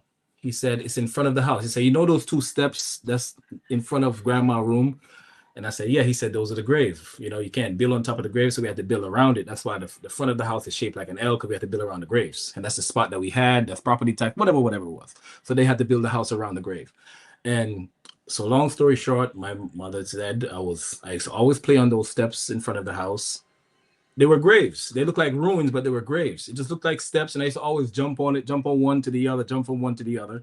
And they were graves in front of our house. So at 3 years old, I had an abscess on the back of my neck, playing on these kids' grave, and they took my cut on the back of my neck as an invite to come and stay with me. And they told me this here in 2024. 2023, they told me that. So when I told my mother she didn't know what to do with that. She's like, what kind of stuff are you getting into? She don't know what to believe about this, because there's no way I should know this. You see what I'm saying? All right. So that's the story. I'm not going to go further into that story. But that's amazing though. That's crazy that you were able to see that through an OBE. Like, this is why out of body experiences are so powerful, because you can experience it. Can seem like just an insignificant experience, like, oh, I just was talking to these little kids, but to be able to put pieces back together in your life, like nothing, you can find out any and everything through the out of body state. Like, now you know where your migraines were coming from. No doctor is going to tell you that. You see, no doctor is going to say, oh, well, now you know why your migraines were happening. You see, and like, yeah, it's crazy. That's amazing. Man. That's amazing. I used to do so many things to get rid of that pain, man. I used to drink Guinness. Was the only thing I used to help. Guinness, the beer Guinness. I used to love drinking Guinness, but when I drank a couple of those, like, it would always numb it. That's the only thing that worked. No Tylenol, and I always hated taking pills anyway, but Guinness always helped. And I drank, destroying my liver, trying to help my headaches, right? How stupid. But so those migraines and those two beings. So anyway, before I wrap that story up, I released them. I said, you're not supposed to be here. And the only reason why I know how to do this is from watching Dolores Cannon videos, how to get spirits to get them to the light. They just got lost. They lost their body. They didn't. Some people, I realize that some people hang around here because they resent losing their body and they just don't want to leave and they just get attached to here. And some people, oh, I want to watch my kids grow and I don't want to leave. And you know what I'm saying? They get resentful. Not really resentful, but they just resent the idea of dying. Like, come on, I wasn't ready yet. You know what I'm saying? And they'll stay around here for a long time for that. And this is what I learned, doing this. Yeah, You know what I'm so saying? to touch on that, I have learned a lot of beings do stay around here. Like if you have too many attachments, like physical attachments or desires, this can either force your soul to want to come back and reincarnate because like you're so in love with the material world. Like that's why some people choose to incarnate. Or Yeah. some of my friends, like I've been seeing my friend out of my body. I'm getting into this in the presentation tomorrow I'm doing, but there's like a dimension within this realm that kind of mirrors this dimension, and Mhm. that's where a lot of souls stay because they die and they're like, oh, I don't die here, everything still feels pretty good, oh, I'll just stay around here, you know. Yeah. And Yep. everybody's their own power, their own ultimate authority. So like if they don't want to go somewhere, if they're just content with staying around here, they'll just stay, and yeah, it's tricky, man. Like this is why this whole creation coming here in this life, man. This is like the biggest, hardest thing one can do is like signing up to come to Earth, because it might be a while until you get out. Word, yeah, yeah. And and Yeah. and and and I went and I learned now why I came in here because I went back. I even see my birth and everything. I got maybe we probably have to have a part two at some point where I tell you the rest of the stories. But I also want to give you the ones that really stuck out to me, where I could just say it here now. But so with that abscess on the back of my head, and I learned. I think I learned this from you later that a lot of stuff that you come in with, a lot of illness and a lot of stuff that you come in with in this lifetime came in with you from past lives, like physical things. You know what I'm saying? Like the abscess on the Yeah. back of my neck. That's how I passed in the last life with my son. Oh wow. That's Yeah. that's So major. Yeah, yeah. birthmarks sometimes are Yeah. like if you were shot in the previously, you come in with a birthmark and things like that. Yeah, Right. it's very true. Yeah. So this is the graphic part here, but in a lifetime before this one, I was with my son now. He's 4 years old. Um, and we were brothers in a lifetime before this one. And this night I was gonna do an OBE, and I said to my higher self, I said, "Show me what I need to see," because I had a question regarding this, and I was like, "What do I need to see regarding this here? I want to know more now because I was getting more confident and I could handle it, and just give me all the bits and pieces that I need as I progress on this journey. So what do I need next? Show me what I need next. I want to see it. Just show me." And I went into my meditation and I got out. And I've also been here on Earth 9 times. This is my ninth time here. Um, and the region in Jamaica that I came from, that I grew up in, I was there 4 times, 4 lifetimes. I incarnate in the same region, the same Oh place. wow, your roots are strong. Yeah, Yeah, your roots are you're right. strong there. So Then. yeah, and in the last life, it was the 1800s, I think. I'm just saying that because that's what my intuition is saying. It could, I don't know, it just feel that 1800 resonate. And we were slaves, but we were kids, and they were using us as, like I said, bro. I don't know what's sensitive to the algorithm, but they were using us as practice, as punishment to our father. Something our father did, and he was showing him he was teaching him a lesson by doing that to us, and we both got hit right here. And I came over the abscess, and then I'm doing all this meditation, and there's one meditation to another. I found out that not only the abscess was from that lifetime. Okay, so hold on. Yeah, Let me touch yeah, on this real quick. So let me add into this. So, all right. So, why you come in with abscesses and things from past life? It's because it still weighs heavy on your soul. These bodies are the physical manifestation of the soul's expression. You see. So yeah, when you still have trauma around that event, you bring that into this life. That's why the abscess formed on your body this time, because it's still Yeah. heavy on your soul. Like a You know, that token. trauma Yes. still weighed heavy on you. Yeah, it still weighed heavy on you.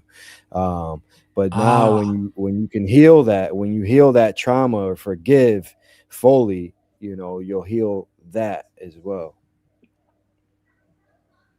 wow. So it manifests on this new physical body, this new physical vehicle, because the wound, the soul was holding on to that energy, that tension from that last Yeah, physical effect. yeah. Because our physical Wow. bodies are the manifested form of the will of the soul. Yeah. So like it carries on to here. Yeah. Yeah. Wow.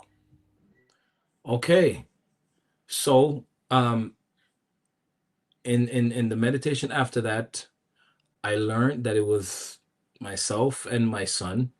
And I remember hearing him cry, man. And I came out of this OBE crying, by the way. And you know, these are the stuff that I had to heal, because my higher self was carrying me through the stuff that I had to heal now. Because this is my final time here. I decided it's my last time here for many reasons, but this is the final time here. And I think I'm meant to have the Kundalini awaken in this lifetime, because it just everything led up to this, bro. Like the life that I've had, I would say this might sound egotistic, bro, but I would say most people wouldn't want to do this. It was so rough my entire life, bro. It was just so hard.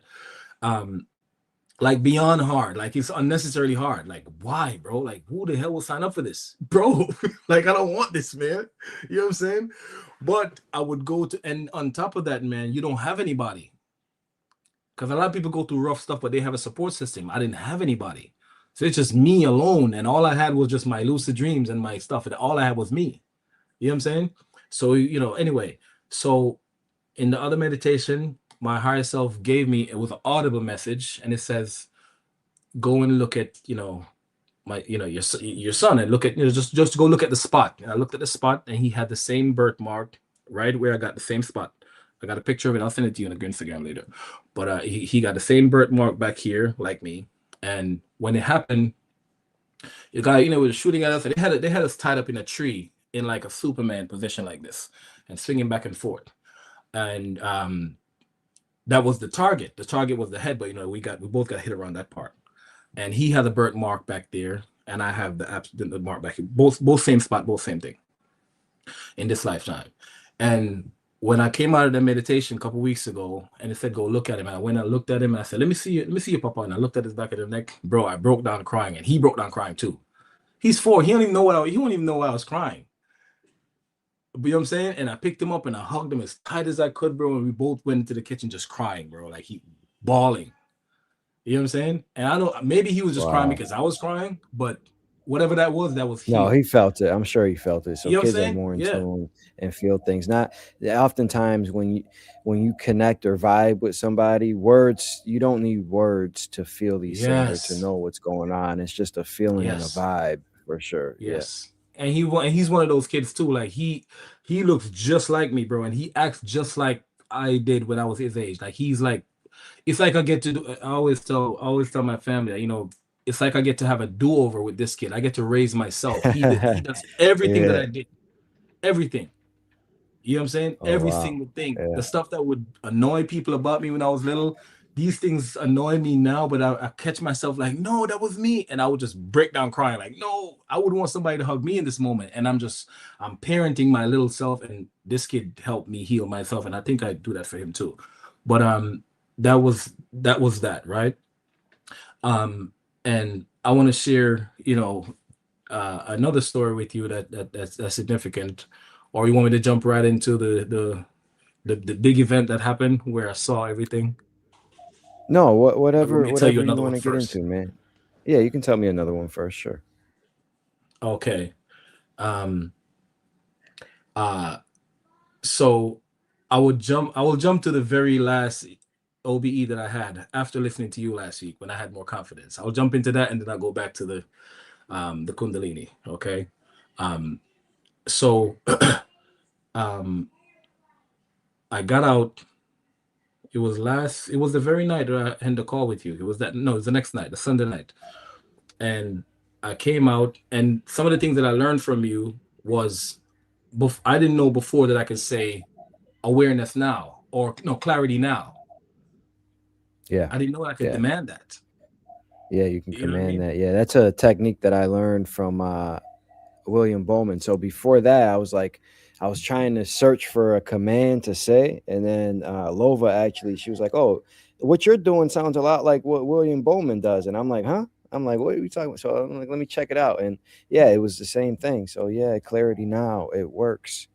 Uh, yeah, clarity now. That's a big one. That helps bring your awareness here for sure. Wow. Okay, so I'm coming out this night, and I decided to go out, the hard way. The hard way, which is go through the vibration, which I love anyway. I love the vibrational stage. I love it. It feels like you're sitting on 1,000 jackhammers, bro. It's like it's so aggressive. I tried to record myself before, and I realized I wasn't shaking, so I was confused about that. Like I wasn't physically shaking. Like my Fabian wasn't physically shaking. So that's the Yeah, it's your soul soul's shaking. It's not. frequency rising. It's your soul's frequency rising. Yeah, because Wow. it feels, and it was so strange for me. So at the first time, I was like, it felt like my physical body was shaking, and I was like, yo, and one time it was so violent, like I thought like I was gonna die, and Yo. I remember asking my partner, I'm like, yo, did you feel me shaking? And she was like, no. I'm like, oh, all right. So Wow. that's when it clicked for me. I'm like, yo, that's just my soul's frequency rising, but it feels so it feels so real. It's as if Yeah. it's you, but it's not. Yeah, yeah, Yeah. For a long time, with the vibrational stage, it scared me sometimes because I would hear, like you get the air popping and I would hear laughing. There's one time where I went to the vibrational stage for about 5, 6, 7 minutes, bro. I was like, it shouldn't be this long. Like, come on, I gotta get back in. This is gonna kill me. It's gonna ruin my nervous system. That's what I said to myself. I'm like, oh, let me get up. I can't, it was taking too long. And I realized that the anticipation of something happening was holding me back also. Like just relax and let it be. I wanted to get out already, and the vibration. It was just I was just sitting there vibrating, and I hear the ears popping, and I heard laughter. I heard ho ho ho ho laughter. I heard music. I heard heavy metal music. I heard all types of stuff. Um, uh, and the ear popping is like a physical ear popping. It's like somebody pops something in your ear, like so anyway, so I got out this night, and I went to the vibrational stage. It didn't last that long, and I zoomed out and I flew out and I went as fast as I could. And I was like, yo, loud as hell. I was like, yo, you know, and this was when I think Corey said something similar to this, but I was like, because my religious background is still there in my head somehow. Like, come on, this is holy land. You can't curse here, but it was really me. Like, I mean, it's me, and I'm able to curse. Like, I can say whatever I want. You know what I'm saying? So yeah, I remember yeah, shouting loud as hell. I was like, yo, and I went into this flying position, and I'm sailing down the Hudson River. It just felt like the Hudson River. That's because I live right next to the Hudson. And I was going as fast as I could, like super fast. There's nothing here that's that fast, right? Um, uh, and I went up the Hudson River, and I remember seeing this. When I'm in the astral world, bro, it always feel older. It have like this '80s look. It just looked different in that. It doesn't look like here. And I remember flying by this old Pepsi sign, this Pepsi neon sign. And that's some of the stuff that I saw.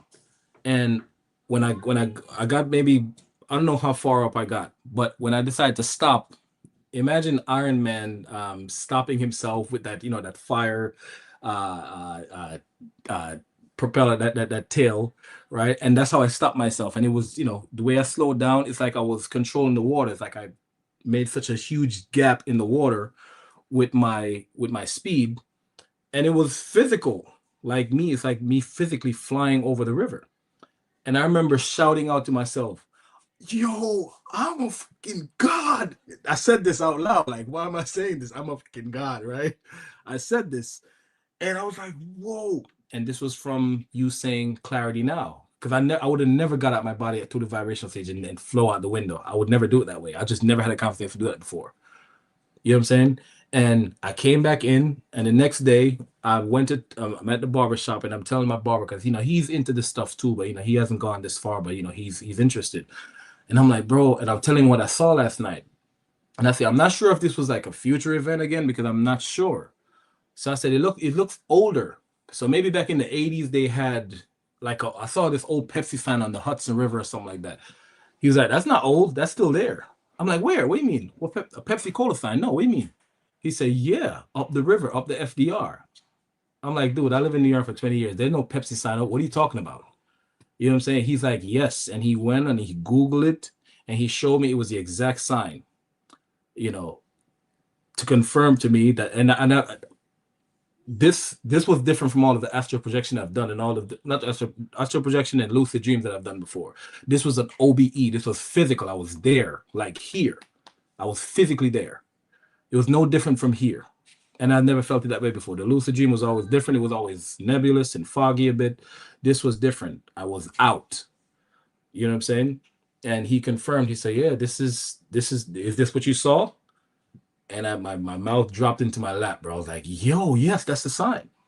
And I got a screenshot of that too. But this is the very last thing that happened. This is just last week from you saying clarity now.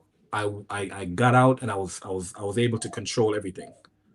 That's And not amazing, be man. afraid. That's I said clarity I just now, got and that's chills as you said that. yeah, Yeah, that yeah, first moment, and you feel it when you're in there. Like that's why your excitement. You were like, "I'm a god," right? Because like yeah, when you're in your soul form and you feel the power shift, like, and you're 100% there, like in your full authority.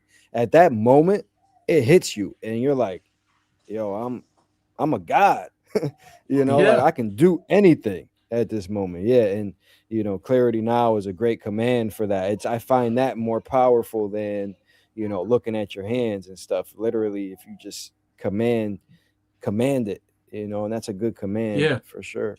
Does looking at your Yeah. hand work for you? Looking at my hand always bring me back to my body. It It works always make me it become. works more so when I'm in a dream. If I'm in a dream and I become in a lucid dream and I look at my hands, it works for me in that state. But out of my body, not really. What works for me more out of my body is touching something. Like if I touch something and I focus on how it feels, that Yeah. will bring me fully there. Or now I just literally say clarity now. Like I don't mess around. I'm real quick and precise. So I'm like, I'm out. All right, clarity now. Boom, I'm here. Wow. Yeah. That's amazing, man. Yeah. Um, um, I really want to share the most significant OBE that I've had with you now. Um, it was December 6th of 2024. Um, at this point, I'm meditating every day. Like I just needed answers, and I was, like I said, I was going through a very rough time, and I just wanted something. I'm not, into taking myself out of here. You know what I'm saying? Like, the S word. I'm not into that, but that's how sad is not the right word, but I just didn't care, man. I was like, yo, if like Darius said, if I go to the other side and somebody invite me to stay, bro, I'm coming back. And before, the one thing that was keeping me here was like my kids. Like, no, I love my babies too much, man. Like, and I can't. Can you imagine growing out, being raised without a father the way I did? I can't put them through that. And I just couldn't do that. But at this point, it was so bad. I was like, yo, they'll be fine. I think I got that confidence from an interview that I saw with somebody. Say, you know what, even in that state, you don't even feel sorry for the people you leave back here because you realize that no one really dies, and it's not a sad thing. It's like a store run on the other side. It's like you run to the store for something real quick and come right back. It's not that long, Yeah, and it's it's not a it's bad thing. yeah, the life goes by in a blink of an eye. And this is another thing. People might feel a type of way when I say this, but you have to understand, guys, everything here is temporary. It's just a temporary experience. We all signed up for this, and on the other side, things go away. This is why when people talk about, because I still eat meat, right? And people are like, Andre, if you know all of this, how can you still eat meat? well, yeah, I know all of this, but I also know the truth that this is just a temporary experience, right? And they signed up for this, you know. So like nothing Yeah. here is really too bad, you know. It's like because after this, you get out and it's all okay. Like Mm. as soon as you get out of this life and you're on the other side in soul form, it is all okay. Michael, I am blocking you, bro. This is getting ridiculous. Guys commenting about some crazy stuff. But yeah, so you have this realization that everything is temporary here, but things are detrimental at the same time. It's like things do weigh heavy on you, but Mm. it's temporary at the same time. It's like it's a paradox. There's so many paradoxes. There's so many paradoxes when you get into these avenues because when you're trying to think of it in human terms, it limits us, right? Because we are infinite, right? So you can't think in confines of the human mind. But Mm. Yeah. yeah, it is temporary, and you do know this, so it is okay. So Yeah. yeah, if you on the other side, whatever you choose to do is always okay, my friend. Yeah, man. Because if I ever had a fear of death, it was really more so about because the thing about life, you don't make it out alive. So I'm not afraid of actually going, but my biggest fear was how I go. I just don't want it to be painful, or it was just not wanting to leave my children behind or anything. But if I had it my way, I would like to go in an OBE. Like, you know what? All right, I'm done. That's it. Take me out. Beat me up, Scotty. I'm out of here.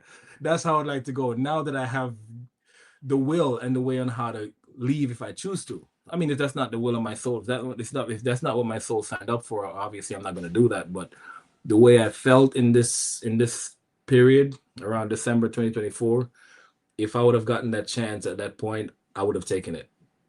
I was just done with this 3D blower. It was just I could not fathom how and why I would choose such suffering. Um, and I pulled myself from out underneath it. So I do see why now. Because my soul knows that I could do it. My soul knew that I could do it, and that's why.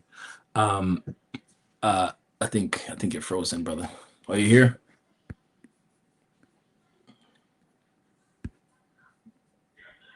It's like a little lapse. Let me see.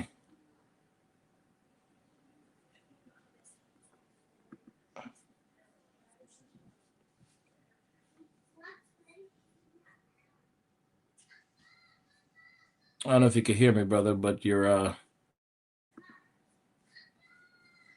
thing seemed frozen.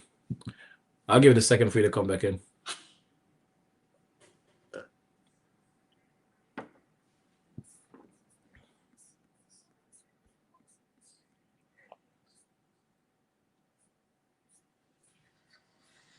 Okay, there we go. Body Wi-Fi. Let's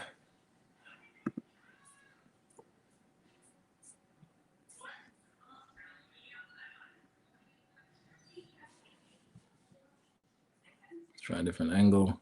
Don't do that.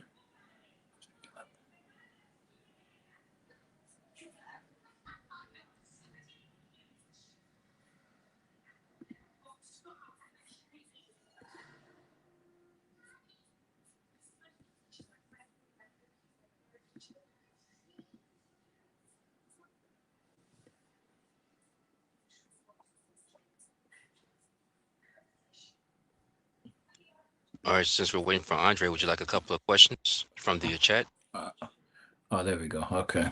Yeah, yeah. Please, man. Yeah, of course. Yes.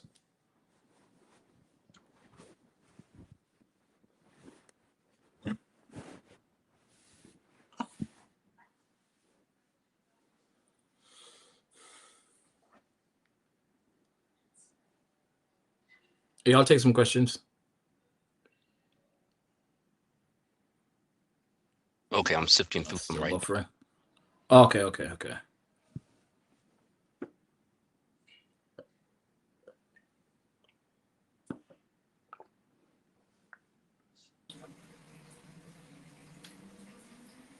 Hey guys. There we go. Hey guys. Hold on. Let me Yes. Hey guys, can you hear me? Yes, sir. All right. Yeah, sorry about that. I dropped off. Yeah, so my connection kind of froze up on me. Sorry about that, guys. Now you're good, man. So, um, yeah, so where were we? I was getting ready to tell you about my the Kundalini experience. Um, this is about 6 months after I went on, you know, Oh, uh, hold on, yeah. Fabian. Let me reconnect my other way Okay. real quick. Hold on. Okay. Cool.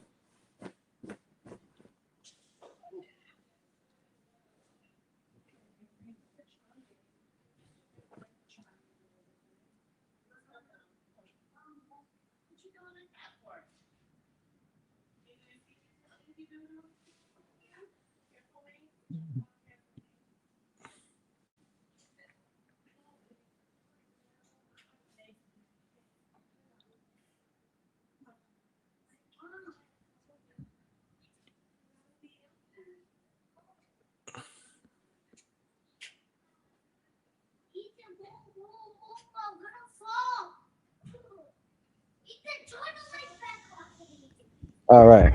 All right, guys. All right, we're good now. Sorry about that, my friend. I'm You're in good, man. Bali.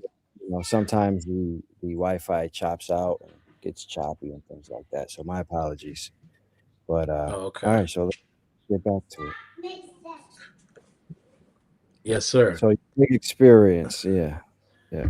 Yeah. So this was a few months. This is about 6 months after um going on this semen retention. As you told me that you find great benefits, which I guess you could share some more with me on that, your insight on that. Um, but about 6 months after getting on this new program, I would feel all of the different um, benefits that's promised of having gone onto this thing. Um, and one day I was lying down to go into a meditation, um, and I went into like I usually go into like a sleep, like a quiet, like a quick nap, um, Hmm. and I would pop out that way, right? Um, and this time, I didn't come out the regular way that I normally come out. This time, I felt I no before I went under, I said, "Show me my higher self." That's what I asked for. I said, "I want to see my higher self. Show me myself." I think Darius had a guest on, and the guest asked a question like that, and she saw herself in old Egypt. It's like like Egyptian clothes and Egyptian. She just had her experience as um, being an Egyptian in the past life or something like that. So I followed that, and I said, "Show me myself. I want to see my higher self." And I'm in the meditation, and I start to feel this. You're frozen again. Oh man. Can you hear me? Yeah, I'm back. Yeah, yeah. Okay. So I started to feel um the the spot. I started okay. How it felt to me was it felt like me, myself, and I was aware of myself being inside my back. That's the best way I Mm, could say it. It was me, and I, Fabian, was aware that I was in my back, right? Coming up. I knew I was, it's really, really strange, but that's the best I can give you. That's exactly how it was. It was me inside my back, and I was aware of both of us, of me, right? So, and I felt myself coming up like a snake, and it was a very good feeling. It felt like an orgasm, bro, but just nothing that I've ever experienced. That's how it felt, but in my entire hmm. body. And I was coming up like a snake, and I felt this very tight hug, right? And I'm coming out, and I felt when it got up to my throat, and it felt like, it felt like you were like a gentle, loving choke, but it's very intense, right? And it went out and it went into my head. And then I woke up and I came out and and just take it for what it is, bro. This is exactly what happened. I was aware of myself being in my head. I was in my Mm. head. And at this point, I'm a seasoned out of body traveler, so I know I'm not. I know better than to think I'm hallucinating. You know that this is for people who probably don't even believe in this stuff, but this is what happened. And I was aware that I was Yeah. in. Right, I came up out of my back and I was in my head, and I came out and I turned to my left like this, and it felt like I was being carried, right? Because I wasn't physically moving myself around. I was just being carried and being shown what I need to see. And I turned to the left, and the first thing I saw, and I'm looking to my third eye, by the way. Um, you can physically see your eye. It's like you're looking at an eye, but you are the eye, and you're looking through the eye at the same time. It's really strange, right? So you see the eye shape, and you're looking through it, and it's just. I really wish I could explain it, but I can't, right? And I looked up, and I saw this big 25-foot maybe tall being. It was the color of it was orange. It was fire. It's like it was fire. Um, when how it looked when they're heating up iron, like to bend it to make to mold and make things that heated iron. That's how my body looked, right? And the first part I saw was my abdominal area, the most brolic 8 pack you could ever think of. That's what I saw. But it's all this being is made out of fire, and he's sitting to the side like this, to the side, like how those bodybuilders be sitting like this, showing off the side. And it was sitting to the side, facing this way. And I got up and I got around, and I'm looking at the being, and I just knew that was me. I immediately knew that was me. And this is how the thoughts and the nervous system and the subconscious and the human self, the earthly 3D ego, this is how it holds you back. All of my religious doctrines and programming came back to me. And as I'm coming around to look at the face, I remember saying I want to see the face. And immediately after having that thought, the thought came to me, and it came to me in my mother's voice. This was interesting. It came to me in my mother's voice. And the words were, remember, no man see the face of God and live. My grandmother used to always say that. No one see the face of God and live. Don't look in the face. And I didn't care. I was looking just like that curious kid who just wanted to see and know everything. I'm like, I'm going to look. And I looked at the face, bro. I talked about this every time I talk about this story in the past. Now I could say it freely, but every time I talked about this, I always cry. I could just never get past this part without crying. And I was always a sensitive kid, yes, but I could tell my story without feeling anything, but whatever was unlocked in me, bro, everything worked, and my emotional system worked, and everything worked perfectly as supposed to work. And I could never get past this part without crying. So I might not be physically crying now because I've embodied it and I know how to, you know what I'm saying, tell a story. So, but the emotions are still there, right? If bro, it was the most beautiful thing I've ever seen.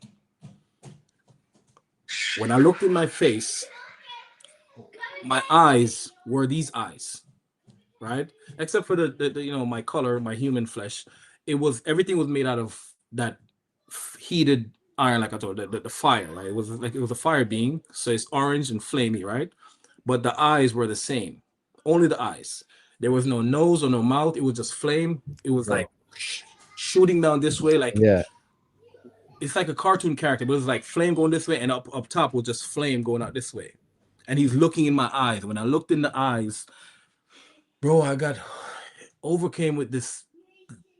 I can't explain the love, man. It was like a different. It's like the love was just so the love was just so aggressive. It was just so intense. You know what I'm saying? It's like imagine think of holding a kid and just loving them like Hmm. this. It was like that times a billion. It was just so much love coming from this being towards me. You can't You know what I'm even saying? describe it here. We don't have the Yeah, words to really describe what it's like because all the words that we have here are meant to describe this life. And on the yeah, other side, things are so much more drastic. So we don't have the word. But yeah, I know the feeling that you're talking bro. about. all the I think, and now retrospectively, because I can handle it now, I know what I have the words to explain what I went through now. All of the love that was withheld from me in this incarnation, all the way up to that point, it's like all of it came in. It was like an avalanche of love. It came flooding in. Like, dude, you are loved. You chose this life. You chose the suffering. You chose all of the stuff that I worried about. Just came in flooding in. Like it's like they opened my. It's like it opened my brain and gave me all of my entire life of suffering, and everything just played right in front of me like this. Downloaded all the memory right then and there, and it was like in that moment, it was like all of this was you planned this. You're fine. You are loved. You're not short of any love. You are loved. So what you're talking about is that realization. It's let's touch on let me touch on a couple things here. So when you said that you looked and you recognize the eyes, Yeah. that holds true amongst like anytime I see my body, myself, my soul in another body or something, I recognize me through my eyes. You know, that's how I know it's me. Like when I see Yeah. myself in a reflection when I'm in another body, I'm like, oh, this is me, because you just see it from the eyes, really. Other Um, bodies, you look like still you. You look like you to yourself, right? Even though it's a different body, you still look yeah, like it's you, still you. Yeah, right? you're like, oh, I But recognize it's a me. different Yeah, body. it's a Yeah. strange feeling. Yeah, it's a strange feeling for sure. Yeah, yeah, Wow. and yeah, and Wow, another bro. thing is another thing I want to say. You know that feeling that you got when you downloaded all that information at once, like you said, you just understood It was everything. crammed, compact right away, like Yeah, this. I got it. yeah, like you just got it. Yeah, Yeah. that feeling comes, man. And that's why I say, and people don't understand this when I say, like, yo, you can in a 4 minute round one OBE, you can literally download enough information that would take you 40 years of meditation to get, because like you're in your soul, you're Wow. outside of the fabric of you're outside of the limitations that the physical body has. So like obviously there are no limitations to you, so like you have the ability to download infinite numbers of information. You don't even necessarily even have to have an experience where you see something. It can just things just come back to you as a knowing, as a remembrance. You know, you just Yeah. have so much understanding, you know, for sure. Oh, sorry, I muted myself there. Out, guys. Yeah, sorry, my kid's trying to come in here. So, so in that moment, so this is what happened now, and this is what brought me back to the whole Bible and Jesus and what we came here to do, and while we gave ourselves the Bible as a guide, as a manual to remember to take us back home, right? And as I said before, they call it the BIBLE, the basic information or basic instruction before leaving Earth. That's really what it is for real. So in this moment, after seeing myself and having that moment with that connection and that love, I looked in the mirror. There was a mirror on my bed at the time, and I looked in the mirror and I saw myself, this body. Only I look about 25, 27 is maybe 30, something like that. It couldn't be more than 30, but maybe it could be 25. But I look like my innocent young kid self. But I look like around 25 or so, right? But what resonated with me was this is a child me. And what you said earlier stuck out to me because you said the soul feel all of this, the suffering and all that stuff, the soul feel all of this. Because the first thing I saw when I looked at the Fabian body, when I looked at this body in the mirror, I was to the side like this, and I didn't have from here down, I didn't see anything. It just felt like the tail was a snake. It felt like there was the bottom of the snake and me popping up here. That's just what resonated with me. Okay. That's just what I saw. And what I saw in the mirror was me looking in the mirror to the side like this, and I had sweat. I looked like I was sweating, but it looked like it took so much effort to come out. I looked tired. I remember looking like, with like pain or struggle in the eyes. It looked like I was tired, and I didn't know how to perceive that in that moment. It took me a few weeks to come to You terms with what that was. I felt you sorry feel for it. myself for a long time. I was like, Yeah. yo, is that what I'm doing to is that from all the suffering? That's how I really look?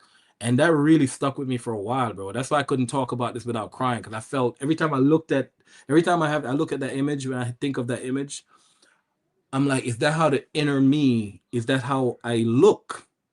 Because you could put on nice suits and go to the gym and all that stuff here, but the real you, bro, you dealing with some pain.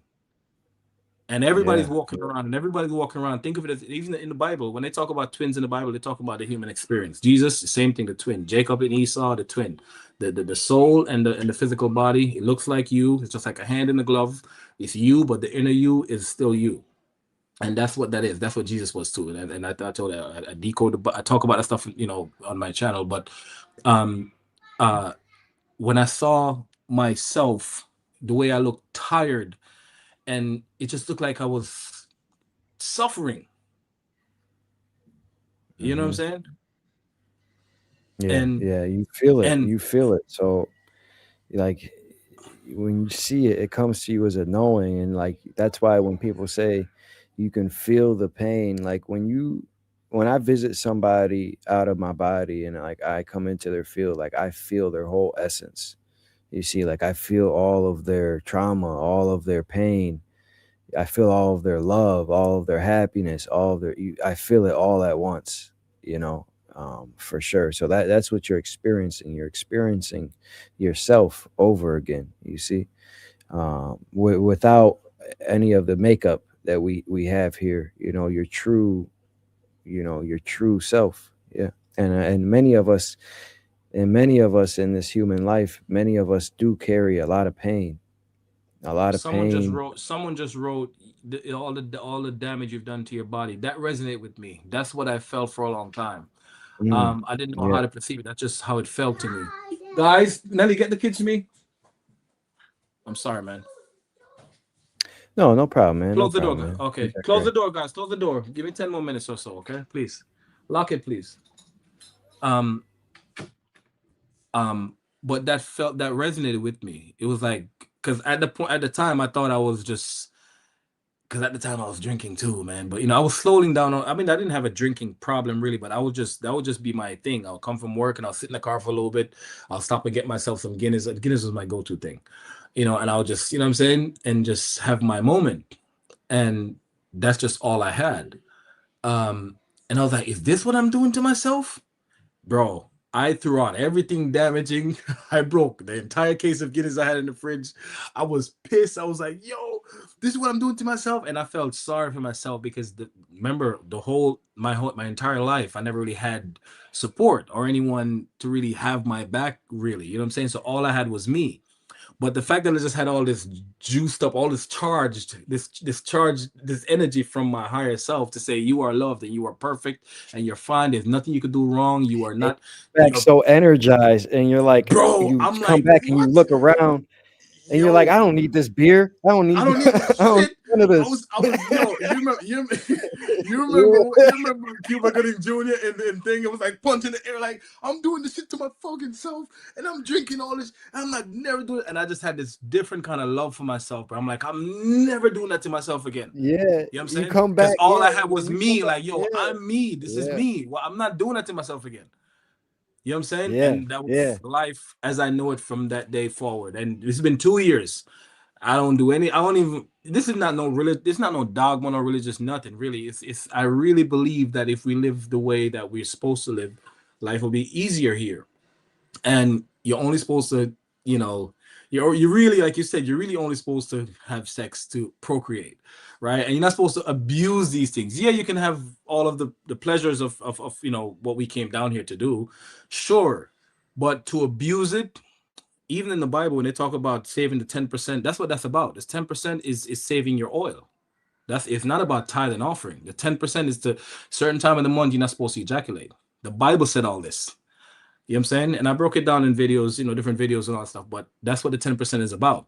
It's the Christ oil. Christ is the Christos in there, or Krishna. It's the oil that goes up from to your pineal gland and drips down, and it's sweet. Anybody who's on semen retention could attest to this. It's like a sweet drip in the back of your throat. It's honey, and it's milk and honey. Same thing in the Bible. I broke all of it down on my channel. I'll explain that later. But yeah, so it goes down every month, and then it goes back up. And if you don't squander that or abuse it through the M word or the, you know what I'm saying? Sorry for the hand gestures, but if you don't abuse it, it will rise, your kundalini will rise, it will rise up. And all of the stuff that they're throwing at you here is just to drain and cipher your energy. You know what I'm saying? They're throwing you this, they're showing you stimulation over here. Hey, come look at this. Oh, look at all these beautiful women. Look at all this, and drink this and eat this and consume, and just forget about yourself and your inside, your inner being, just like the me who was the innocent, tired one inside, was like this the whole time while you're using your body to do all and abusing yourself. That's what happens. And that's why I went through that. But the interesting part I forgot to tell you was when I looked at myself in the mirror, not only I was young and I saw myself breathing heavily and looked like I was suffering, but I had dreads, like dreadlocks, like woolly dreadlocks. And I had on these long clothes, something that looks like this, but think, like I told you in my message, think of regalia or those clothes that they used to wear in biblical times, right? Like the long gown with the sandals. That's how I was dressed. And I had on this long white dingy gown. It had holes in it and it was dirty and it looked like I was buried. As cheesy as this sound, it looks like I was buried for 1,000 years. That's just what came to me. And I had dreadlocks and I was playing with my hair like this in the mirror, like I thought I cut my, because it's really you, like you are here. So I'm like, I don't remember, like I thought I cut my hair, but having dreadlocks resonated also. But I was also aware that I just cut my hair, but it just didn't make any sense. But it felt like this was my hair, and I'm playing with my hair, and I felt sticks and stones and stuff falling on my shirt, dirt falling on the floor, physically falling on the floor. And another thing, when you guys mentioned how solid it is on the other side, I knew what you mean, bro. It's the concrete. If it feels like the concrete is made out of iron, that's how solid it is. It's just it feels more dense than here. I never knew what that meant when Darius said that before, but I felt that day. It Everything is felt more more than real. You can feel, skin. if you touch the wall, you can feel Yeah, everything that went into the yeah. wall. You can feel all of it. And a good way to make sense of this for people is when you're touching something. Say you're touching a table right now. You guys don't even realize that you're not even physically touching it. The electrons and the atoms in your cells actually repel each other. So we're not even never even physically touching anything in this physical life that we see now. Now outside of your body, you don't have this. You have a physical body, but it's not.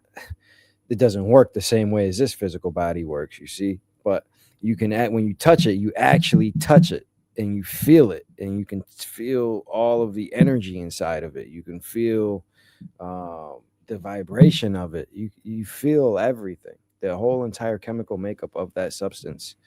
You feel it, and it's real. Yeah. So explain that to me. So what kind of floor? So I was on this floor here. So I was feeling I don't understand, because it felt more harder Mm. than this floor that I have here, but it felt, I understood what you meant by it felt more real. Yeah, yeah, it does. It will feel harder because you're actually touching it. You know, Got it, it's got it, not got like it. here. It's like a copy. Like okay, you I think you're got it, I touching it, got but it. you're really Yes. not. You know, I you're got it. actually touching Yes. it. So it's like you Ah, for the feel it. first Yeah, time you're actually touching it. Yes. yeah, yeah, yeah. Yes. That's right. That's exactly. So, and another thing now, what I told you, I translate the Bible. This is what it meant, and Jesus talked about this, the Kundalini rising and everything. Jesus talked about that's what the crucifixion was, where he died for 3 days. 3 days later, and I went to research this much later, and I found out, and I saw this in movies, in almost every movie you could think of. I would say 90% of the movies out, they're telling you this because they have to operate within legality. They tell you everything that they're doing. They tell you who you are. They tell you everything that's going on here. You just have to look for it, right? So, um, I went and done some research, and I found that um, the crucifixion was you rising up and escaping out of here. This is how you get out. This is what the Christ saves mean, right? The Christ oil that saves you. Like you wake up and realize that you are God and who you are and what you are, and now you can, ascend to the next level. You came and you pretty much beat the game. The 12 levels of the game, the 12 disciples, the 12 level is the last level of the game is the Christ level. That's the crucifixion. That's when you get out of here, and that's what Yeshua did. He beat the game and he got out. Buddha, all those guys, those are people who beat the game, ascended masters, and that's what we are. We are the body of Christ. This is what we came here to do: to wake up, and not, and the people who run this place, the beings who run this place, they want to tell you that you're some little worm that got to worship this, and they keep you in fear. That's how they keep you enslaved here, because they want to keep the game going, as you guys said, right? So, um, um, 3 days later, that's when the vibration started in the center of my head. 3 days later, on the dot, I felt the vibration started, and it's like the tail of it's like a rattlesnake. You just hear it vibrate in the center of my head, and it never stopped since that day. And then every night for about 4 nights or so, I had a different out of body experience where it wasn't voluntary. It was me being taken to be shown certain things, and that's when I went to see other past lives and stuff, and some of the things what I came here to do. Right, that's when I learned some of the things I came here to do. One night, the very first night, I was with a being. I was with a being, maybe it was an angel, whoever it was a being guiding and telling me why I came in, what I set up for myself. And before the event ended, he said to me, "You're not gonna remember." I said, "I'm gonna remember," because I remember Darius said, "No, I'm gonna remember." And he said, "You're not gonna remember." He said you're gonna remember when you're ready. But this he said you'll remember me telling you that you're not gonna remember, and you're gonna have little spats, but you're gonna give yourself the memory when you're ready. He told me that. And little by little stuff came back in. I learned that about 700 years ago, people in my neighborhood in Jamaica, they discovered this thing, call it black magic. They discovered this thing and they used it to enrich themselves. They were hurting one another with it. People in my bloodline come all the way down 4 or 5 grandfathers ago, what they got into it, what they did to themselves. A lot of them who are still stuck here. I freed them also, which I'll tell you in another video probably. But he was just showing me everything that I came in this lifetime to do. The night after that, he showed me when I went into my mother's stomach. My mother was pregnant for 9 months. I didn't go fully into the body until like weeks before she had me. That's something that was strange to me. Like sometimes the baby, the soul is not even in there really fully. It comes in and come Yeah. out. The same way we leave our body, Yeah. the baby don't stay in there. It's just, the body is Yeah. alive and stuff works because biology works, but the baby's not sleeping in there. It's a soul. And this is Yeah. probably a descended Coming master out. Yeah. walking around in your mother's belly. Like it's not a baby. You know what I'm saying? Yeah. You Yeah. know what I'm saying? Yeah, And I that's remember crazy. going Yeah, into my that's so mother's true. belly. I remember going in. This is the second day after the first experience. The second experience, he told me the being came back again and he showed me. He said my mother and my father was coming from their field. My father they were doing farming in like 2 towns over from our town, and she was walking home. And I remember they stopped at this corner, this big corner. They had like this little concrete bench, and they stopped there for her to rest. She was pregnant, and I saw my father. He had a machete and his tools and everything. They had a bag, and I saw them, and I was on this. I want to tell the story exactly where I remember it, but this resonated with me. It felt like I was on a ship. It felt like I was on some kind of aircraft. This is just what I remember. And I was hovering over the street about 100 feet up in the air, and I saw this ring. Like when those smoke rings, like people like do the cigarette trick where they put the smoke rings, and it goes out like this, one into the other, into the other. That smoke trick. Okay, that it felt like a bunch of rings, like 8 or 9 of them, going out like this. And I remember them saying, "Okay, go ahead now." It was time for me to go, and I went in through those rings, and I went down, and I went to my mother's stomach. I saw that, and then after that, I came back in my body. And when I came back, it was like a, and I just feel my heat of my soul touch my body, and I woke up. And I didn't share this with anybody. It's my first time telling this story. But these are just my things that I keep to myself that nobody will understand. You know what I'm saying? Yeah. Well, here we understand, my friend. Yes, yes, sir. Here Yes, we sir. understand. But yeah, that's an amazing experience, man. And yeah, it's a lot of so with out of body experiences, it's important to know what you're experiencing, right?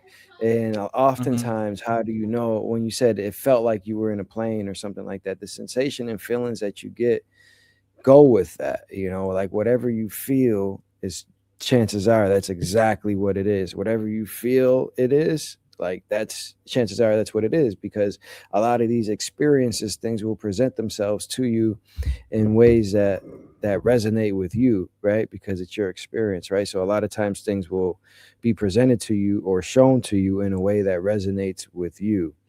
So those feelings that you get or how you perceive it is correct, because that's why it was presented to you that way for your perception. You see?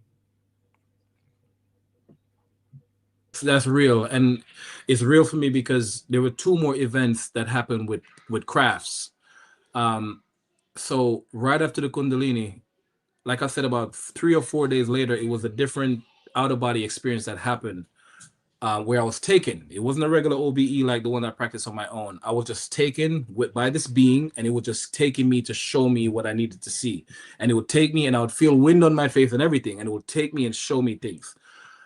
So keep the craft in mind. The second thing about the craft is after the third day, so the Kundalini happened, and then 3 days later, then 3 days after that, the third event, I start to hear this hum that sounds like an engine. It's like a hum in the background, just rattling, humming, and it stayed at me for about 6 months. And I would walk around the house and I'd ask my partner at the time. I'll say, "Do you don't hear that?" She's like, "No," and she would cry because she knows what she kind of knew what I was going through, but she wanted to like, I don't think she knew how to help me, or she felt sorry that she couldn't validate what I was saying, but I was just so lonely. You know what I'm saying? Not lonely in a sad way, but I was like, "You don't hear that? It was loud," and it would hold me in a way where, when you're on an airplane and your ears get locked up and you just have that limbo state where you just like this. That's how it felt. And my ears were shut down, like noise cancellation headphones. Everything was shut down, and I'll just hear the humming loud. You know what I'm saying? In my ear, and it lasted about 6 months. And then another OBE I had a couple months ago, I was lying on my couch, and I got out, and I was sitting up, and I rolled over, and I was lying next to myself. And I remember not to look at my body, because if I look at my body, I'll get excited and I'll get pulled back in. Um, so I got out, and I remember looking at myself, and I remember in the state, I remember admiring. This is weird, but I remember admiring my haircut, my shape up. I was like, "Wow, it's kind of nice." I didn't comment on it, but I remember seeing it. You know what I'm saying? I was like, "Wow, that's how I look from the side." And just by that thought, how excited I got, I felt a deep snore. That's how deep my body. That's how deep my body was shut down. I felt a deep snore, like, and it pulled me back. I was like, "Okay, no, no, don't relax. Get away from the body. Get away from the body." And I walked away from the Mm-hmm. body, and I got up and I walked away from the body. As I walked away from the body, as I got about 2 feet or so. And how do I explain this? Imagine, I'm trying to think of a movie on how I could explain this to you. So it's like leaving from one dimension to the next. So this reality was vanishing away, and it was like, imagine you touch, let's say, imagine you have like a plate of water, and you touch the water, and then your hand touch the water, and then your hand goes down to the water and touch the plate, right? So imagine your hand being in this physical realm here, and the water is like that veil between this dimension and the next one, right? So I was still in my room, but I also saw buttons, right? And here come the ship again. I saw buttons, and I saw a whole mechanism, and I saw beings walking. It was bright and white, bright, bright, bright. And I Mm-hmm. heard the humming again, the same humming again. And I was there. I saw myself on the bed, and I saw the thing, the ship here, and I just saw a bunch of buttons. And I was like, "Oh," I thought, I didn't say words, but I thought of the ship again, and then my body sucked me back in. Oh man, you were right there, Yeah, right there, yeah. right there, man. Damn. But yeah, dude, that's amazing. And yeah, you were right there for sure. You were about to make contact for sure. So 100%. that's what I came to you for, man. My last dragon that I gotta slay. I just want to get past the fear part. I want to get out actively. I don't want to get out through the the going through the nap and coming out in the lucid and waking up that way. I want to go through the vibrational stage. I want to vibrate and I want to get out and I want to do it that way. I and want be to do that. conscious. Yeah. Yeah. So the benefits of it. So now, like I said, last week in the presentation, so there's many ways to come out, but the benefits of coming out consciously throughout the whole process is great because that way your all of your thoughts do go with you, but you got to think when you're just waking up in these states or in a lucid dream, you're not all there because you were just like kind of sleeping, right? But when you're able to Yeah. consciously go through the process and leave, now when you do that, it's like you're 100% conscious the whole time. So Yeah. you have more control and more of you is there the whole time. Yeah.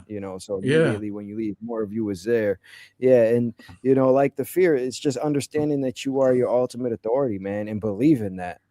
And when the fear comes, if you just do it anyways, all it takes is a split moment for you to see something and you to say, I'm not afraid of you, or you can't touch me, and mean it. And then as soon as you say that, the fear dissipates. You'll feel the energy around you shift. If it was a thought form or something, it will just disappear, like literally. But if it is an actual being or something, you'll feel your power come in, and it will just fade away. The whole feeling, the whole frequency will change. Like the exact moment you say, "I'm not afraid," everything will dissipate. Wow. Promise you that. Okay. Wow. Yeah. Maybe some other time, bro. There's so much more that happened that I want to share with you, man. But I'll share it some other time. But Yeah, we'll if I have you have, back on. yeah, Yeah, for yeah, I sure. wrote them all down to share with you. But Sure. I want to make contact because there's something about a ship that resonate with me. It's three different things. I heard the ship in my Yeah. head, and I saw myself coming down into my mom's stomach. She wouldn't believe me. I wouldn't even tell her that because this is way after I told her about the shooting the head or whatever. Yeah. I didn't even get to tell that story. So imagine me going to tell her now, a Christian, that I remember Yeah. going into your belly. Boy, you going crazy. Yeah. Jesus, Moses, Jay, everybody Yeah. should fall right down for me. No, So, but it's so truth, man. It's truth, man. It's 100% fact, for sure. For sure. yeah.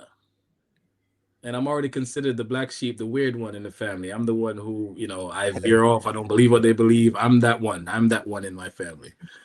You know what I'm saying? All right. Well, they'll find out eventually, they'll know.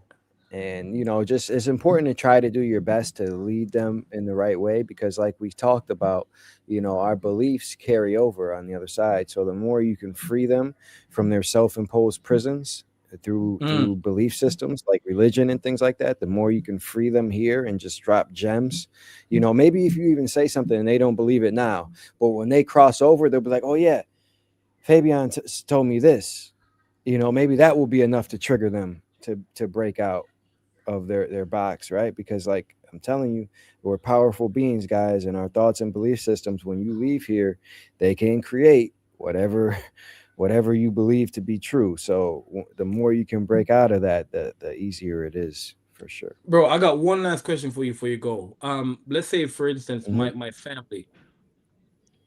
I know you're probably gonna say yes because I see I'm asking the question, but I feel like I know the answer already, right? But I'm okay. So did my family did they choose this? Did they choose to come in this incarnation and be that difficult to help trigger my awakening? Did they choose to come in and be that for me? Did we sign up for that? Like, Yeah, is it? sometimes, yeah, it depends. I don't have a definitive answer for you because but yes, I can say that sometimes that is happens. Like my actual path to awaken, I had some hardship going on too because I was asleep for a very long time here, and then Mm-hmm. I had a drastic event happen, and like that made me question my reality. My mom passing away. Mm-hmm. That kind of that was a big catalyst for me, and that was something that was pre-planned. I Ah, know. So yeah. I Yeah. see. Wow. So yeah. Yeah. All right, man. So I mean, Well, all right, that's man. do you that's have a that's, do you that's have that a makes few sense. yeah do you have a few moments to open up for a Q&A, or do you got to get going? Yeah, man. I'm no, I'm here. I'm fine, man. All right, yeah. So at this moment, we can open up to a live Q&A. So if you guys have questions for Fabian, drop them in. And just make sure to keep the questions only to Fabian, and we'll get going. Yeah, but yeah, man, that was a great story, man. You for sure have a lot of great experiences, man. And Yeah, it's man. so interesting. It's so fun for me to listen to you talk about your experiences, because all those feelings that you feel, like Happened to I you. love them. Like, Yeah. yeah, they happen to me, and it's like, especially the feeling when you come back and you realize, like, I don't need this. Like, I don't need this beer or nothing. All right, so Yeah. Bomber411 asks, Fabian, will you share the link to the video? Um, will you share the link to the video that you said helped you a lot, reshifting your reality? Absolutely. Yes, I'll do that. Yeah. Yeah. Um, can you find out if certain people have died in the astral? I think this is a general question, not for Fabian. Um, Here we go. Question: did it become easier for you to leave your body after the first time? Yeah, because I realized that I could do it. It was a matter of not being afraid next time, but I knew that it was possible after, having done it. So Yeah, that's a easier in good the point. sense that I Yeah, know that it's possible, but the fear didn't, yeah. Knowing that it's diminish right away. possible makes it Yeah, yeah, easy. Yeah, yeah. yeah, In yeah. theory, it was easy. It's Fear is like, oh still. wow, I can do this. This happens. Yeah. Yeah. All right. Let's see. Do we have any other questions? Uh, Fabian, were your experiences that you spoke on through the dream state? Like, is that? I think they're asking, is that how you left your body? Well, the one I just explained was through the Kundalini. Um, it wasn't a dream state. It was, Kundalini, and I came up, and that was the first time I came out that way. Um, and Mm. it was the most powerful one because, before I went back to my body, I heard it was like a fireworks show. It was like it was like my room diminished. My room just fell away from in front of me, from around me, and I was just out in this space. I didn't go deep into that really, by the way, but Damn, man. I So you actually, so what? You were it was like meditating and light.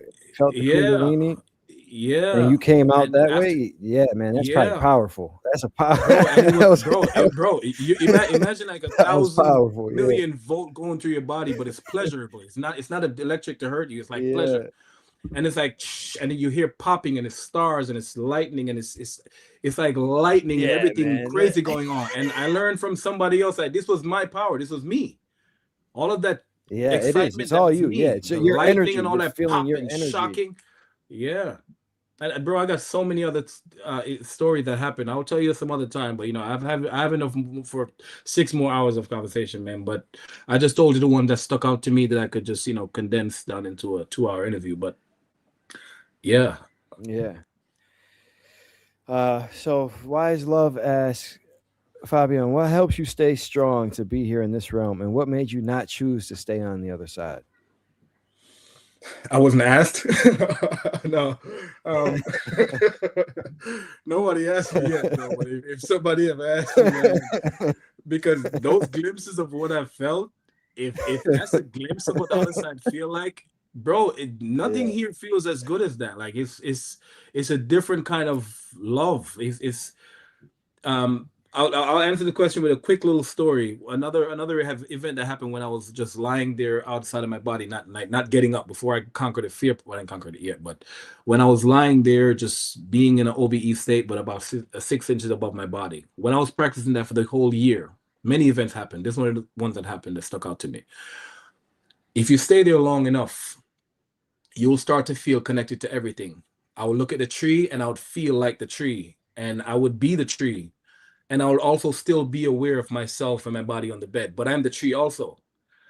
And I will feel, I could look up at a star, and okay, so I saw this. You could see in a 360 view when you're in that place, not the 360 around like this, but above and behind and everything. You're just one big old eye. You can see everything. right? And Mhm. I saw this light way off in the distance, like thousands of miles, like it probably millions of miles. It's just far, but it was close. I was aware of how far it was, but I was also that light too, and I was still the tree, and I was still on my bed.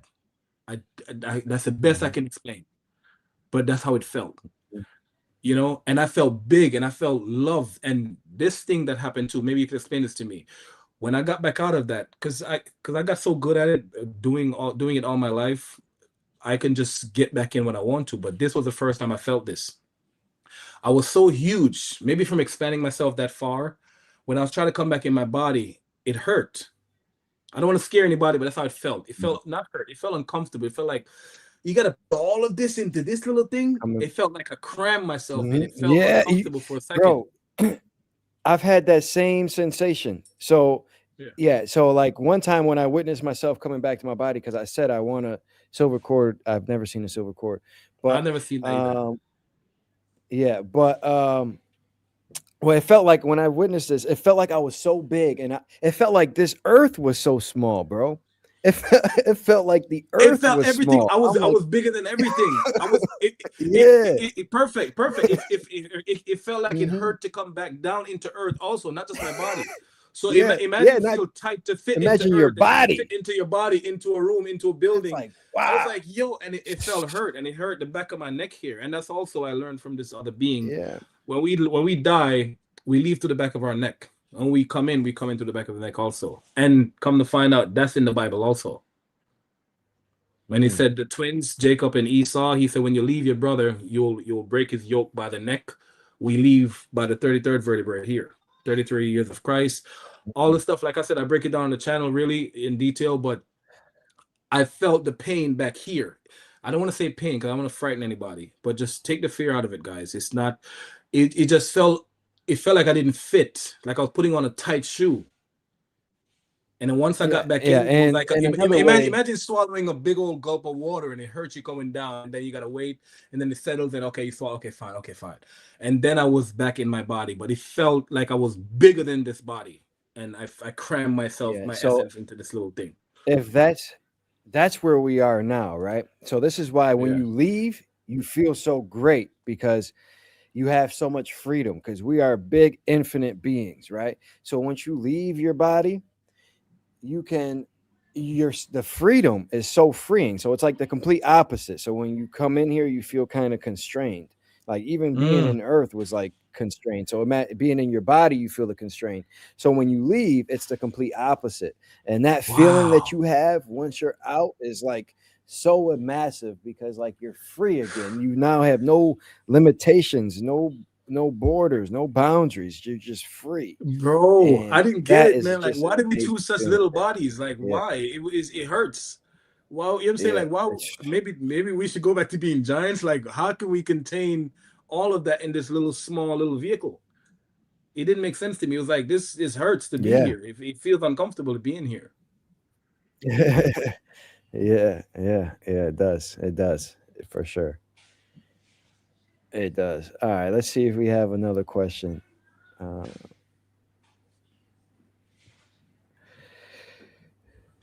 we had some questions during it. Let me see if I can find some. The silver cord. Well, I'm not saying there isn't one. I've just never seen one. I heard about silver cord for years. I've never seen it myself. Yeah, I've never seen it either. Oh, thank you guys. Yeah, I don't know if people have too many questions for you. So, I mean, this was a great live, man, and I appreciate it. And we'll have to have you back on again and have some more conversations and stuff. For sure. Are you Yeah, man. coming? Are you coming tomorrow? To the, I'll send you the link. Okay, Um, cool. Yeah, I'll be there, man. but oh, so Mike has a question. Mike has a question. Is death does exist in any of the dimensions within the Earth realm? Like your deceased friend, would he die again in the other dimension on Earth? Oh, there. Oh, that's a question for me. We'll keep these to Fabian, guys. What's your channel? Do you have a YouTube channel or something of that? Yeah, it's called the Soul's Advocate 444.